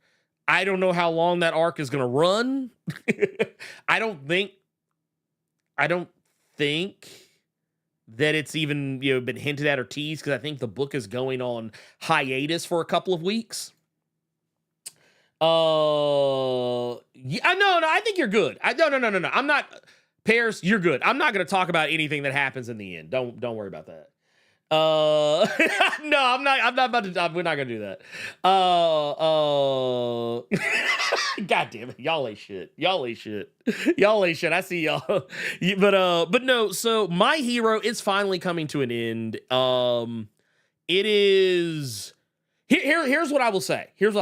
There's a good reason why he's doing this. And I bring this up because here's the issue with mangas that come to an end. Carter, I think I talked to you about this before when I told you that I finished Demon Slayer. Yeah. Demon Slayer does a really weird thing when it ends. That motherfucker just ends. When you get to the end of Demon Slayer, okay, so the entire final arc, very similar to MHA. For those, you know, and once again, I'm not, and I want to make sure I'm very clear when I say this. Please do not spoil the for those of you who have been reading, because I'm not going to. I am not like, I want to make this incredibly clear. I am not talking about anything that actually happens in the final arc in any like any specificity.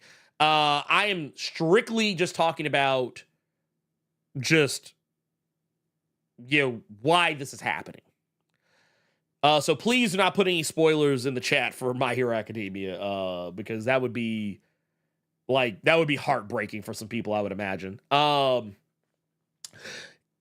So the Final War is one big ass fight. Not like not in its entirety, but like if you read Demon Slayer, it's kind of the same thing. The final arc of Demon Slayer, once you get to that final arc, it is literally like, I think 30, 40 some odd issues of a fight. A fight that lasts 30, 40 some odd issues or more, maybe. I don't know. I was reading it on the toilet. So, I mean, time does not exist in the bathroom. But when I was reading it and I got to the end of Demon Slayer, and once again, I'm not spoiling Demon Slayer either, and I don't think anyone else should either. Demon Slayer,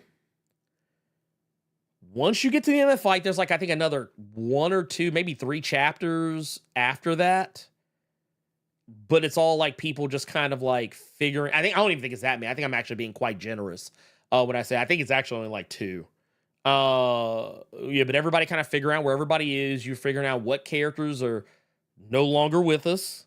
And then you get like a time jump, a weird time jump that makes no fucking sense. And that's all I'll say. I'm not going to say anything more than that. If you've read Demon Slayer, then you know. Yeah, it's like, yeah, toilet time travel. Okay, I did a lot. Time does exist in the bathroom. It's just that it's irrelevant. Like, so when you're in the bathroom, it's kind of like being in the vault. Like, yeah, like in the Children of the Vault. Yeah, like when they're in there, like time just passes differently. That's how it is. Time passes normally outside the bathroom. You go in the bathroom, like 1,000 years could pass, and you come out and your baby done grown up, then had a baby of her own, and that child then had a baby, and then that child then had. You'd have lost your whole lineage, damn near. You come out and be like, oh shit. God damn, you got a old man beard. Time dumps. Yeah, dude, you know what? That's a good idea for that's a good short. That's a good short. Actually, here, you know what? That might be a thing. I'm writing that down. I've actually been kind of thinking about the idea of doing some skits for shorts. That might be one. Thank you.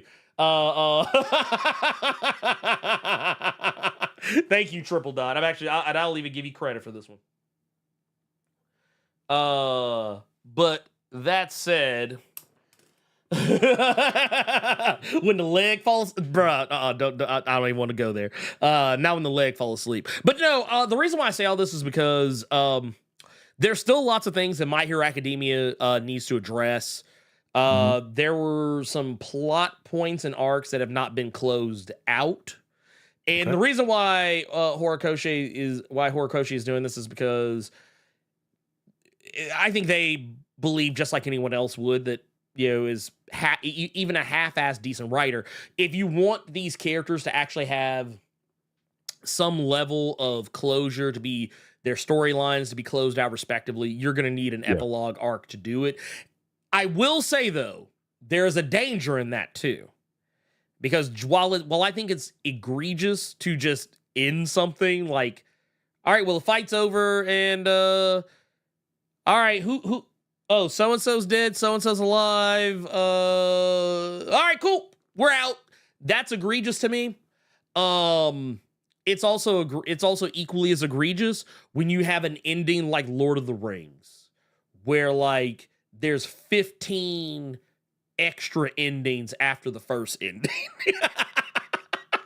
where the book didn't end it like 20 more times after it ended. So I'm hoping, and I think Horikoshi can actually do it. Yeah, I'm positive. I'm actually quite positive that it can be done. I worry. And while once again, I think it's okay to have concerns. I think that I just say don't go into, well, you won't, because there won't be another chapter for a couple of, I think 2 or 3 more weeks.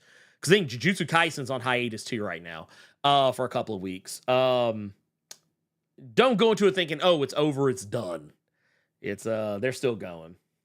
Oh, and here we got one here. This is actually one from Revolutionary Dragon. And I do agree with this. And honestly, okay, so and this is something I want people to understand too. It ain't the first one. It ain't going to be the last either. But yeah, MHA is the only manga where I genuinely felt editorial meddling. I felt it with a couple of others, but yeah. Damn. Yeah, there was editorial meddling. Because and once again, I'm not going to say, I don't want to say specifically because I don't want to spoil it for anybody, but there are definitely some things that happened in the show where I was like, or not show, this manga rather. I mean, we'll show too, technically, but I feel like because this was so popular, I honestly think this shit could have ended a lot earlier. I actually think it could have ended earlier. But once again, I do feel like there were probably some moments in there, some things that have happened over the course of the series that probably were not the original vision. Probably still ain't the vision, but they're being done now because yin. So yeah, I honestly don't think you start feeling it. I think you don't really start feeling the edit. So okay, so I don't know where you're at, Paris, but and I don't want to say either because okay, I'll say this much. Oh, like somewhere in the middle of not the provisional hero license arc, but like kind of right before it. I feel like it starts there, it just carries on. And depending on where you are, I feel like it's roughly in and around like if you're watching the anime, I feel like the meddling started, not saying in the anime itself, but just like as far as in terms of where they're at in the story of the manga. I would be shocked if someone told me that towards the end of season 3, there wasn't already a little bit of meddling. And I forget exactly where that is chapter wise in the manga, but basically it's when class 1A is training remotely so that they can get their provisional license. And then all the shenanigans that fall out after that towards the end of that arc is where I feel it might have might have started, but yeah. But yeah,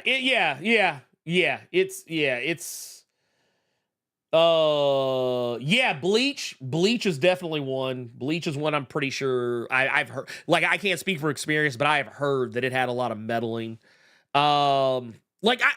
Here's the thing.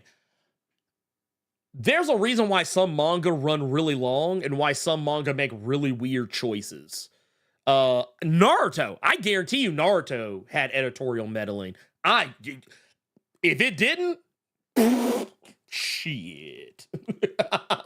yeah. Like, and in pairs, I'm talking about like when they get out of that motherfucker, like when they get out, like everything happens like after that. That's where I feel the meddling for MHA begins. LJ Brown said, at least it ain't One Piece. I'd never forgive Ernie and Carter for this. Oh man. But yeah, that said, just that, like I said, this is kind of more of a public service announcement. The Promised Neverland, bruh. There's another anime that did that too. That fucked up the second season. I'm blanking right now, but yeah, man, it's bad. It's just bad all the way around. But that said, I guess. Well, actually, I didn't mean to hit that one. I actually meant to do this one and just go to the next slide. But Carter, do you have a recommendation for this week? I do, and I'm really shocked that this is my recommendation because I did not expect to enjoy this book as much as I do. Yeah. Ghost Rider Final Vengeance #4. Oh, yeah. This is so. What was funny is when I was buying your Green Arrow hardcover yesterday, they had all of Percy's Ghost Rider run and trade, and I almost bit. Oh, that's right. That did. I forgot that. Wait. All of it's out now. Yeah. I'm about to say, because for some reason I thought maybe they were gonna wait. I don't know why I thought they were gonna wait, but yeah, okay, cool. That's good to know. So I'm gonna tell you why I didn't bite. Number one, because they did what they did with Brian Hill. It's all in trades, not one hardcover nowhere. Oh, okay, I see what you mean. But here's the thing, though: the 4 trades. Is equal out, and if you include the Wolverine little 3 issue, whatever the fuck, the Weapons of Vengeance, it'll be like 24 issues altogether. That's an omnibus. That's yeah. That's what I'm kind of waiting. A Ghost Rider by Benjamin Percy. Yeah, there. I'm waiting on that shit. I'm gonna wait.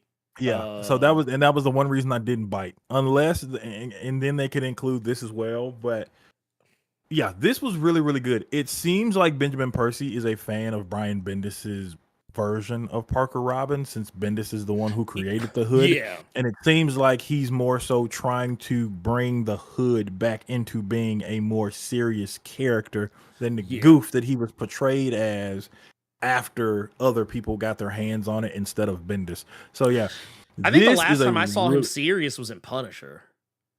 Okay, that was the last time I saw him taken seriously, was Punisher. Like after that, he's been kind of a joke.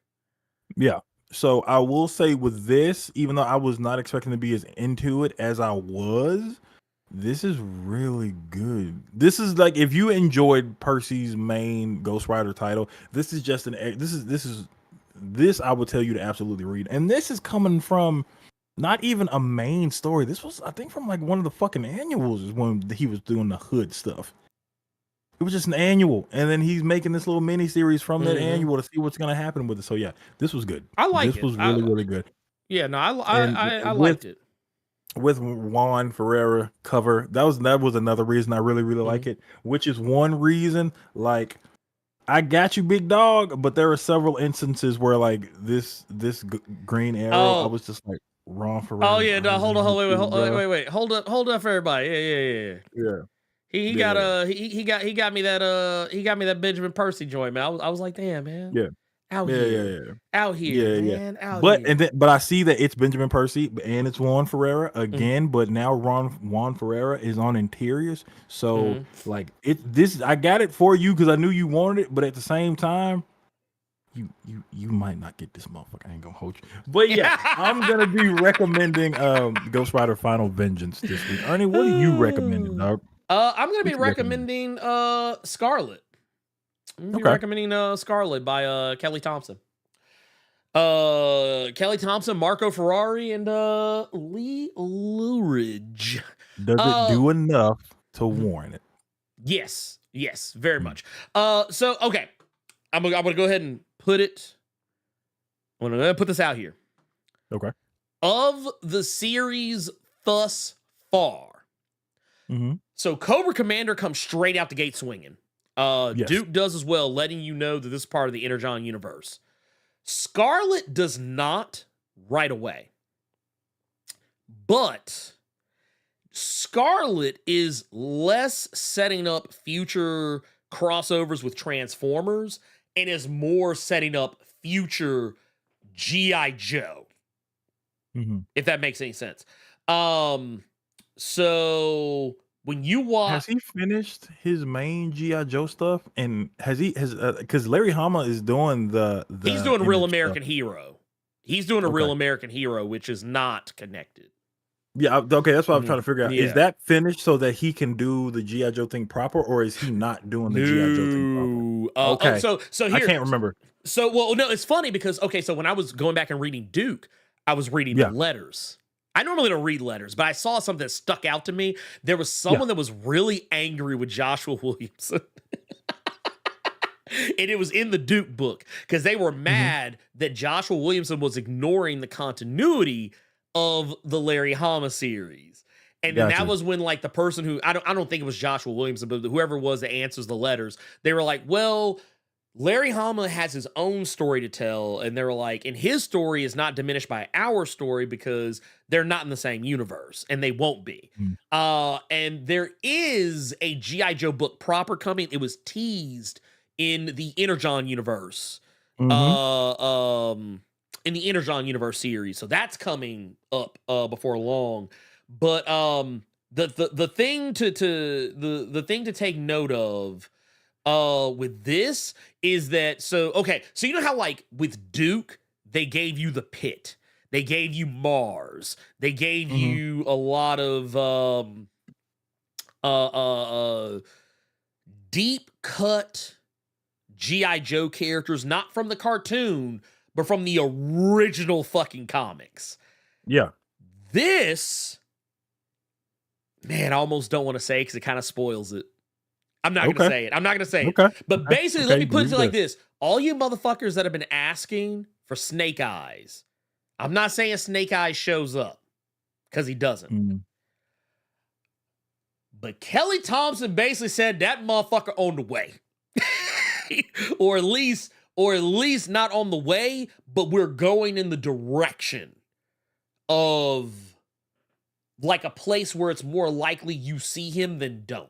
That's all I will say. Yeah. Okay. So Elite X1 just said, yeah, Stalker. Stalker is in this. Stalker makes an appearance. Snow Job. Snow Job makes an appearance. Jinx.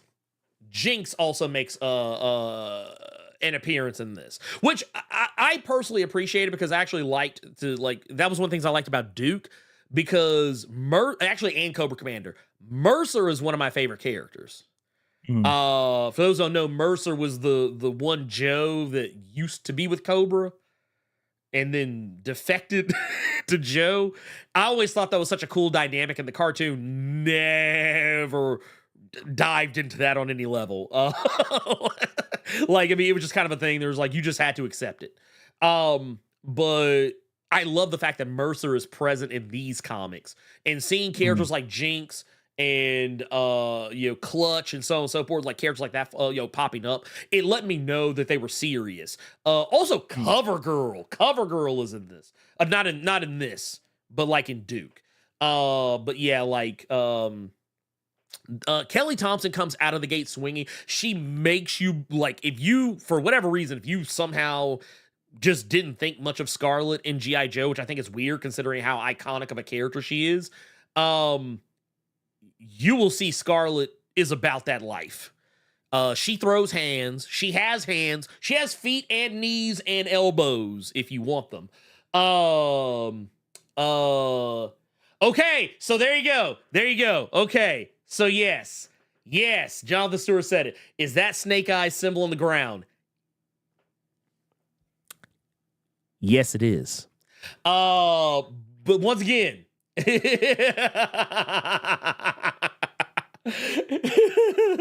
but yeah, rock and roll was also in. Yeah, snow job does sound dirty. But here's the thing though. I will say for people who want a real American hero continuity, I'm gonna go ahead and tell you right now, you ain't gonna get it in the Energon universe. The Energon universe does some weird shit. And I've been kind of working on my feelings about this. The Energon universe actually takes parts of the cartoon and the comics, but also the movies. It actually takes some aspects of the movies, which to be fair, the movies actually do adapt some aspects of the old comics as well. But like, just there are a couple of ideas that pop up in the Energon universe that I know some people are probably not gonna like, and they probably blame those damn movies for it. But but to me, I feel it's done really well. Like, I love Cobra Commander. This is my Cobra Commander. But like, Scarlet does a very fantastic job of being a good, solid narrative that gives you Scarlet at her peak, but also gives a lot of room for other characters to have their story told. To the point that not next week, but the week after, you know our boy is coming out. You know our boy is going to be coming out. Oh, about Destro? Yeah, Destro. Yeah. We got 2 weeks. Destro's going to drop. And, man. Woo! Heat. There's going to be some heat. I can go tell you that right now. Let's go ahead and move on to... Question. Yeah, let's go ahead and move on to our questions. Let me do this. Questions from the Discord. Let's rock. Yep. All right, what we got? First question is coming from Q Doma, saying morning and afternoon to you both. I hope you are well. With the defeat of Enigma in the X books, do you think someone may come along using remnants of what's left of him to do something else? I feel a story could come of this later, in my opinion. Yes, I do. For those that were not keeping up, Enigma was basically spread across the cosmos and the time-space continuum. And yeah, I do definitely think someone's going to end up I don't think it's going to be anything that happens anytime soon, but I would not be surprised if some writer comes along later down the stretch and uses it. I don't know how, but I definitely see it happening. Okay. We got another one here from the boy Trap God Thanos saying, afternoon, you guys. In your guys' opinion, what is the biggest fumble in comics in the past 5 years? To me, it's how DC has handled Yara Flor. Had the potential to be the biggest new character since Miles, but is now relegated to occasionally showing up in Wonder Woman or being in a miniseries no one reads. Also, got to give Kyle Higgins a mention for putting on a master class on how to kill a book's hype like he did with Radiant Black. This choose your own adventure shit is not it, and the delays are killing it. Technically, only 4 issues came out in the span of a year. Side note, but while I did like Ultimates #1 a lot, I agree with Blerd that the team is too white. That team is as bright as Carter's room when he playing LA. Fuck you. You know that. I know what he's talking about. I know exactly what he's talking about. Fuck you. Stop being scary, Carter. You kiss my ass. Matter of fact, no, you ain't even got to do that. You can go to hell. That's what you can do. You can do that. He's like, you go to hell. You go to hell. I'm gonna tell you, Ernie. They laugh at me. You have played that game. You have beat that game, just like I have. You know that those jump scares will get you every time. And they don't scare you as much as they piss you off because they keep happening. Oh no, same. Oh no, same. I think I told you about this. Like, like whenever you see like one of the God, what the fuck are they called again? The fucking little manuscript pages and stuff. Yeah. Or like when like the like, Alan Wake, I'll be like, yeah. And like, but it happens when like I'm not expecting it to happen. I'm like, because I'm very not as much as some others, but I'm very audio sensory like sensitive. Yeah. So like when and playing that shit on surround sound was not cool. Not at all. Mm-hmm. But what is the but biggest fumble in comics in the past 5 years for you, bro? man, I'm not gonna lie. When Trap God said Yara Floor, Yeah. yeah, man, I'm not gonna lie. That's actually I kind of almost want to piggyback that answer. But what I'll say is the biggest fumble. Man, y'all gonna laugh at me for 5 this. years to work with. Yeah, you got 5 years. I to got work with. 5 years, so yeah. But yeah, honestly, I'm not gonna use DC. I'm gonna use Marvel. I'm gonna use Marvel, and it's gonna be something I don't think a lot of people are probably gonna expect me to say. Okay. At least I don't think so. I could be incredibly fucking wrong here, and if I am, then I will totally cop to that. But Carter, do you remember that? Do you remember the New Warriors book that got canceled? Yeah, with the A-B. Yeah, I know you're talking about. Yeah, it would be negative, and There you go. That's what it was. and, Yeah. That. and Yeah. yeah. So I think this is their biggest fumble, and I'm gonna tell you why. It ain't because it's because they let internet chuds dictate what they do. Now, what I mean by that is, if it were me, and I put this bullshit up, I would say, you know what? I hear you. So here's what we're going to do. We're going to keep the characters, but we're going to change their names. Because honestly, I think that was the worst part about it. I think the names were the worst part. You could have retooled this and made it something else. Because a lot of people forget, this book never came out. It never came out. Matter of fact, this book was supposed to be a part of Outlawed and was actually how we were going to get the New Warriors back. The New Warriors as a whole got canceled. So that means all the stuff that was supposed to happen with Firestar, Night Thrasher, Justice, and all Speedball coming back, all that shit got scrapped because this book got dropped. So what I would have done, I would have just retooled it. Like, instead of having a character named Screen Time, because that's a dumbass fucking name, I just would have changed his name to something else. Like Snowflake and Safe Space, I just would have changed those names. There's better names out there. Be Negative, I would have changed that shit. Trailblazer, I don't know if I would have kept that name. I probably would have left it because I think that was the least dumb name that they had. But basically what happened was they let internet chuds dictate what they do. Like, I mean, to be fair, everybody hated this shit. Everybody thought it was dumb. But the chuds, some of which are still talking about this shit to this day. A book that has long since been canceled, they talk about this shit like it's still coming out. And at the end of the day, I personally feel like what Marvel should have done instead of canceling the book in its entirety, they should have just retooled it. Said, hey, you know what? We fucked up. Let's go back to the drawing board and go from there. That's what you should have done. But that's me. I do agree, though. Hirama podcast said that Punisher was a huge ball drop from me. Oh, Joe Garrison. I will say this. I didn't bring it up, at least not on camera when I talked to David about this. I will say, while I can't say specifically, I did kind of feel like that might have been, we were talking about studio meddling. I do wonder if there was some studio meddling there, or just in terms of what the assignment was when it was given.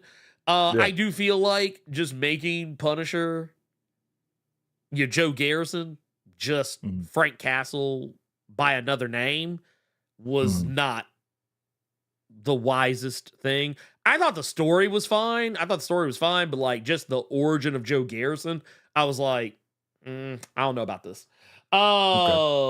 But yeah, that's my thing. Yeah, but yeah, at the end of the day, the names, they were too fucking much for those characters. You change the names, I guarantee you, if those names were different, no one would have cared. But go ahead. All right, we got another one here from Jay Dizzle saying, afternoon, good sirs. First, I just want to say that I'm in my feelings with the ending of Krakoa's First Age as I jumped onto your channel in 2019. Y'all's content has been a huge part of my life, and I appreciate you both. You can't really appreciate my content because that shit is not existing. Quick question regarding some of the soft tissue elements of the Krakoan age, the mutant language, mutant geopolitics, etc., that I wonder if they will remain in the Ashes storyline. Do y'all think that certain classic villainous characters like Apocalypse, maybe Destiny, will revert from the Krakoan amnesty to just straight up villains to the X-Men again? Well, with Apocalypse, it looked like, yeah, we put that toy back in the box just so we can, you know what I'm saying? The mutant language and geopolitics and the religion at one point with the Salisbury stuff with Kurt. Yeah. I think that shit is pretty much gone, and they didn't really try and attempt to capitalize on it when they should have. I feel bad for everybody that's running around with they name in Krakoan letters in the Krakoan alphabet and shit like that. I feel bad for y'all because y'all didn't even get that shit just fleshed out in the slightest. So I personally think that shit is just dead and buried, and I think because you could tell when Hickman left, they tried their best. The only way you would even know that shit was still a thing was in X-Men 35 when how they refer to Apocalypse. That's the only time you're reminded of any of that shit. So no, I think that shit's dead and buried. That shit is gone. That shit is a part of the ashes that they're rising from. I mean, I feel like you'll talk about things like as in past tense. That's about it, though. Also, I saw this really awesome thing. Someone took. Do you remember this shot from X-Force? Yes. Someone took it and meticulously removed everybody except Apocalypse. At first, I thought this was something that like Josh did because this was Joshua Cassara that did this piece. But like when I was looking at it, I was like he had posted it, and it wasn't until I realized he was reposting someone else. And I was like, oh damn, because like I was thinking like from a digital aspect, I was like, oh yeah, it wouldn't be shit for him to just go in because if he did it though, I don't think he works digitally. I think he works analog. But when he I was like, oh, if he did this digitally, then like he would be able to go in if he did every character on a separate layer. I was like, yeah, he could just hit the little thing and remove them. But then I was like, wait a minute, no, someone actually went in and just meticulously undid. Like they erased like kind of they did like probably like a content aware fill or some shit like that. And I thought that was kind of funny. I was like, that's kind of some nasty work. Apocalypse closing down the Green Lagoon by himself. But anyway, let's see here. All right, we got another one here. What we got? Urban Prince saying, good evening, Ernie and Carter. And here's his question. When it comes down to superhero teams between the Avengers or the good old Justice League, which one of them come off as the better superhero team? Avengers versus Justice League. Honestly, I gotta go go ahead. Oh no, yeah, go please, by all means. Okay, I was just gonna say I'm gonna have to go the Scott Summers route. That tweet of mine that blew up after a while. I would have to give it to the Justice League because it's clear if they're the Avengers, they're avenging somebody that got brutally slain. Yeah. Justice League trying to stop that before we get to that point. Yeah, I mean, the Justice League has its problems in my opinion, but I would say like in terms of being like more who's the better superhero team, I would say the people who don't wait for the bad thing to happen. Plus, they got benefits, dog. They have staff. They had staff in space. I watched that goddamn Justice League cartoon. They got staff. They got people that's punching in a clock. They had the headsets on and everything. This motherfucker got benefits. Oh, yeah. And hey, you got Star Labs on standby. I mean, come on. Yeah, And then as far as we got one last question here. This is from Arcane Payaso. Says, salute Blerd and Carter. Do you guys think Enigma lived up to the buildup? He was teased in Defenders Beyond and somewhere else, I believe, outside of the X books. Yes. Defenders Beyond, I know off the top of my head. I think he also got teased in Venom to some degree. Yeah, but it says as this larger than life entity, so a Dominion. Was that suitable to y'all? I feel like Enigma should have been introduced a lot sooner. In my opinion. If it were me, I mean, like I said, it's easy to armchair quarterback, but if it were me, I would have not necessarily right at the start of Immortal X-Men, but I would have spent a lot of time in Immortal X-Men setting him up more than what Kieran Gillen did. I feel like the fact that like he still feels like a new character by the time you get to Fall and Rise is not a good thing. He shouldn't feel like a new character. That said, we also got a couple of super chats here that I want to take a look at. All right, we got one here from Maddie Raygun. Yeah. Keep the strap away from me with a $4.99 saying that she just sending some love to y'all. I'm still wondering if Jean has that apocalypse tiki mug. Hey, she might have taken it with her. I mean, yeah, she look, she going to space. Yeah. She got to deal with Nova. Captain Marvel gonna be out there with her. She gonna have to put up with Cyclops daddy for an issue probably. Yeah, she gonna need a drink. So I mean, look. Somebody else who probably gonna need a drink after today is Revolutionary Dragon with the 10, saying that I wished on the island they spoke the Krakoan language, and when they go out, speak English. Maybe from the ashes they can speak it when they are around humans. Yeah, I thought about that. That was actually something that did cross my mind. And actually, I wish I would have asked Gail that. But yeah, that's one of those. I feel like I said, I feel like as far as the Krakoan language and stuff goes, I feel like a lot of that stuff you will probably see in reference. You'll probably see people bring it up, but I don't know if you'll see anybody like talking about it on any meaningful level. Like I don't think they're just gonna because I mean, let's be real. Even the solicits pretty much give the game away that Krakoa is going to be referenced a lot just in the first part of the From the Ashes. I think the granular shit is what you're not going to get. You're not going to get anything granular. Like you'll definitely there will be people that bring up Krakoa. Like it's going to happen because that's literally kind of what From the Ashes is supposed to be about. But I think as far as like, yeah, don't expect any like super deep cut shit. Like, I think the sooner you give that up, the better off you are. Yeah. That said, let's get into our questions. Let's get into some questions from the chat. Let's see here. Let's go back to here. And of this. Okay, so I already got some in front of me. Okay. Already, I believe. Yep, got some already. So let's go ahead and we're going to run through them. First one's going to be from Jerome. Once again, I won't be able to show these because social stream is fucking up right now. Wait, where did it go? Oh, god damn it, it's doing that dumb thing.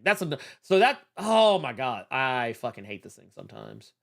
Pin. There you go. Let's pin these. Is there a way to pin this like from a button? I don't know if I can, but we're gonna try. We're gonna try. Just read it out. Well, no. What I'm doing is there are some questions at the very top. So okay, to give you an idea of what's happening here, my social stream thing I use to pull up all this stuff. Basically, what it's doing is it is every time a new message comes in for one reason or another, it keeps automatically scrolling to the bottom. And it's making me lose questions, but I pinned them, so I now have them in front of me. I can now answer them. But here we go. We got one from Jerome. Says, question: Carnage has always been about chaos, but recently in his pursuit to become a symbiote god, he's become more methodical with killing. in this version of him, is this version of him more terrifying than ever before? Yes, because that motherfucker don't give a fuck no more. I don't know if they're still doing this aspect of it because I know this was a status quo. I haven't been reading the newest Carnage series that's out. I'm kind of just been stacking them up. But the last time I was reading Carnage, the symbiote itself was separate still from Cletus, as I remember it. I don't know if that is still a thing. If it is, that makes it even more terrifying because that means that symbiote is getting kind of wild. Are you reading Carnage any at all? I know you don't particularly care for the character. I don't, and I've had a few people tell me that Flash Thompson is present in it, which pisses me off because I don't want to have to read a Carnage book to get some Flash Thompson venom in it. But I'll have to check it out. Yeah, I mean, I think I've heard good things about it. We've also got a G Martinez Mac here with one says Marvel has built up an entirely different atmosphere of universal level threats and concepts such as the World Mind, the Dominions, alternative mystical threats, and more. Wasted or nah? It depends. Like, I think the Dominions kind of got wasted a little bit. I kind of thought maybe we would get a little more of that. I mean, they did kind of sprinkle them around, but I did feel like maybe we should have seen a little bit more. But I guess also if you see a Dominion, that kind of implies you've already lost.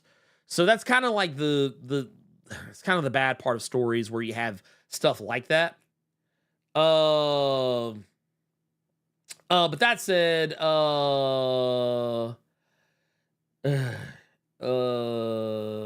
let's see here. As far as like the World Mind, honestly, that was kind of an Al Ewing thing, and I feel like we'll just get that when we get it. Okay. And then we got another here. This is YTube Noob here. It says, question, is Blerd referring to Bo DeMaio being on the Diabolical Souls podcast? I saw that video and felt the dudes were taking some of the stuff he said on a chud direction. Yes, that's the one I'm talking about. That is actually it. Like, it was one of those podcasts that it's not a name I commit to memory, but like when I hear someone else say the name, I'm like, oh yeah, those motherfuckers. Yeah. See, okay. Yeah. I thought you didn't want to reference it or mention it because you didn't want to give it any air.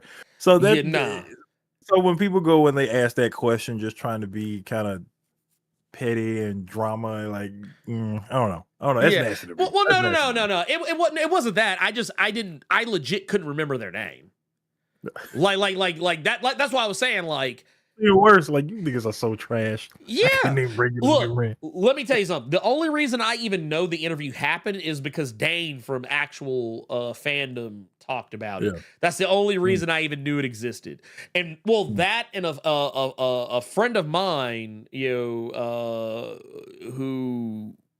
knows Bo, they told me that he had kind of slipped up into some chud, some chud shit. And talk to some people he had no business talking to. So, all right. But that's a yes. That's who it was. I mean, I would say if you have a mind to dig any further into that, I would say go with God. I think it's a waste of time. I think it's a waste of time to even watch the stream or whatever because. Yeah. Personally, I found no value in it because like they literally tried to get him with like gotcha questions, and when the gotcha questions didn't work, they just twisted whatever he said. And I feel it was incredibly disingenuous on their part. Not Bo's, but the people doing the podcast. I don't think Bo did or said anything wrong. I think that they were trying to like they gassed him up for a little bit. Buttered him up a little bit, and then started trying to be like, oh, like there was one question. It was kind of nasty how they asked it. They basically tried to say like, oh, well, how do you feel about people like making self-insert characters and not being true to the characters when you made writing X-Men 97 look easy? And Bo handled the question, I think, about as good as he could, because he basically said it wasn't easy, and he was like, he said he wrote what he knew, and that kind of shut that shit down, but they still kept trying to go with it. But no, that said, we got one here from Bill. It was kind of a two-parter, but it's a question that went through two different messages. I don't know how this will go, but it says, since there are only a few mutant adjacent characters that have T-1000 capabilities like Mercury and Eva. Okay. There was only one shown up in two Amazing Spider-Man comics. Robin Vega, she was seen in Amazing Spider-Man number 82 and 83 in June of 97, but never used in any X-Men comic. My question, why was this the case? So, okay, here's the reason why. Sometimes characters just smooth get forgotten about. And that's just me being honest with you. Some characters, I thought there was going to be something more with it. No. Some characters smooth. Well, not only that. Okay, so here's the thing you got to think about too. A lot of characters that get used in comics, the reason why they get used is because the people who are writing those comics now read comics when they were kids and teenagers, and they probably are writing characters that they always liked. Yeah.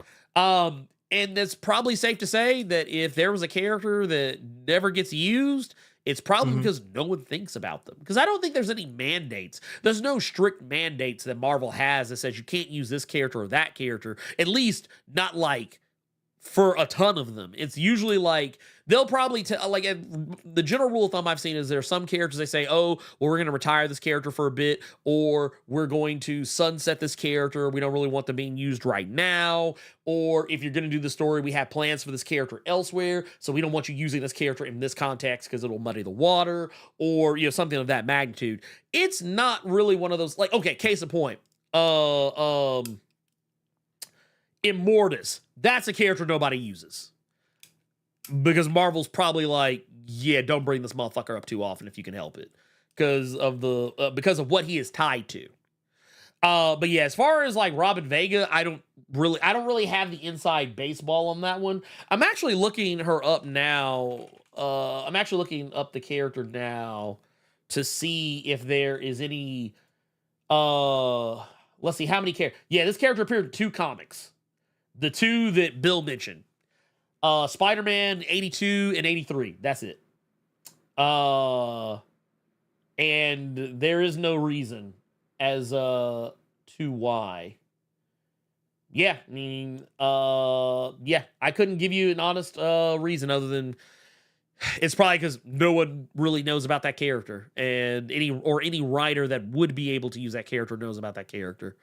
That is, I think that's honest. That's honest to God the reason. Let's see here. What else we got? Do I see another one here? Scrolling down. Here we go. Here's one from Hardly Academic. Says, I saw that you were excited about Night Thrasher and Not the Woman from Power Pack. Are there any other characters you'd like to see make a comeback? Well, no, it wasn't that I wasn't excited about Julie Powers. I was. I'm just not like, I mean, let's be real. I like the Power Pack, but they're not something I think about all the time because Marvel doesn't think about them.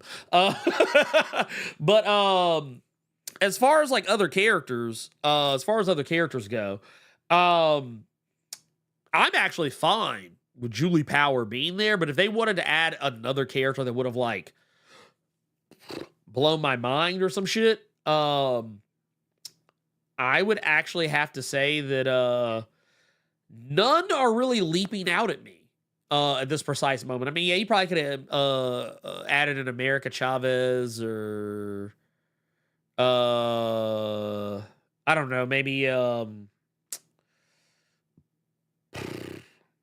was kind of blanking. I mean, really, I feel like the squad is what it needs to be. I mean, hell, I'm glad that people are getting... I'm just glad that it's characters that I don't see together all the time, if I'm being honest. Like, because I'm not going to lie, that was actually the one thing that was kind of somewhat disappointing about Jed McKay's Avengers lineup, As that's mostly all characters that I've seen on the Avengers at the exact same time before, with the exception of Sam. And even that's technically not true either. I was like, all these characters have been on the team before at the same time at some point. So that's why I was like, eh. Reminds me too much of Avengers Volume 3. Or I say that just in terms of the level of unoriginality in the lineup. Let's see here. That said, yeah, I think that's it. That was 5 questions, right? I think that was 5. Was that 5? That was 5. Awesome. Look at that, man. Look at us out here. Well, I have to go get ready for my interview that I got to go do, and I have 2 other interviews I need to edit so that I can post. Actually, 3 other interviews I need to edit so that I can post. That said, Carter, do you have anything that you would like to address before we head out for the evening? Going live on Twitch right after this to play some more Alan Wake 2 while we're waiting for the first expansion to drop today.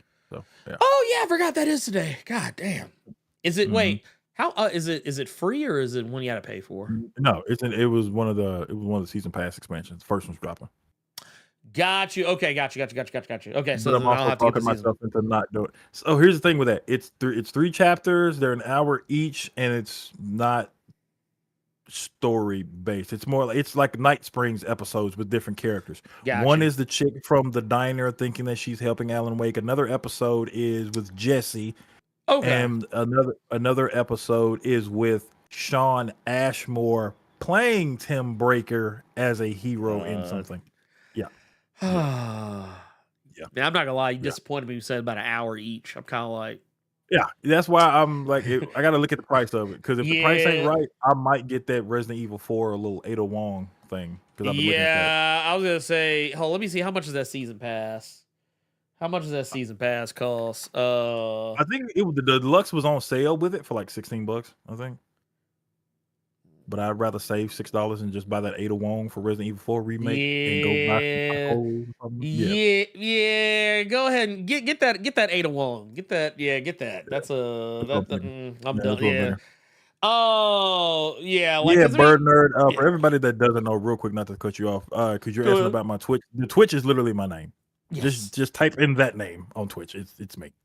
It's me. Yeah, I'm about to say it's It should be, it should be like right up. First thing Ernie always gets on my ass because I don't put it in the Discord because I don't want to at everybody. That's the name. Your mic just cut out, brother. I muted myself for a moment because I had to sneeze.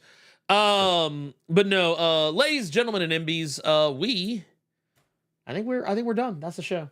That is the show. Yep. I guess keep it locked because there are more things coming. Once again, go check out Carter over on the Twitch side. Carter Presents. I will probably be dropping some stuff. I'm kind of making myself not do things on Sundays and Mondays anymore. To have a weekend to myself. So I might be kind of all quiet on the Western Front until probably until Tuesday. So, but Tuesday, when Tuesday comes, you'll probably see me drop some stuff. We're going to try and get back to doing some more shorts, and whatnot and what have you. And yeah, beyond that, let me know, I guess, yeah. Oh, that is one thing. For people who are patrons and channel members, I do want to say I want to apologize. I actually did record something to post for y'all. And then I deleted it. And I did it on purpose because I caught myself in a really foul mood. And I felt y'all deserved better from me than that. I was trying to draw something and I was just getting really frustrated with not being able to get it right. And honestly, it just kind of felt like a bitch fest for like an hour or so. I just wanted to spare y'all that because I don't even think it was like even like a funny bitch fest. It was more just watching me be frustrated with something. And just kind of being like, honestly, just not even being in a good mood to begin with. So I'm going to re-record it and just do it over. and I will try and get that up soon. But that said, yeah, for Carter Presents, I am the Blerd Without Fear. And you know what? I don't know, man. Carter, who do you think should go to hell today? I don't know. I just saw a name that was referenced in the X comics that I hadn't thought about in a minute. Oh, you know what? Here we go. Jones. Yeah, you know what? Cordyceps Jones? You can go to hell.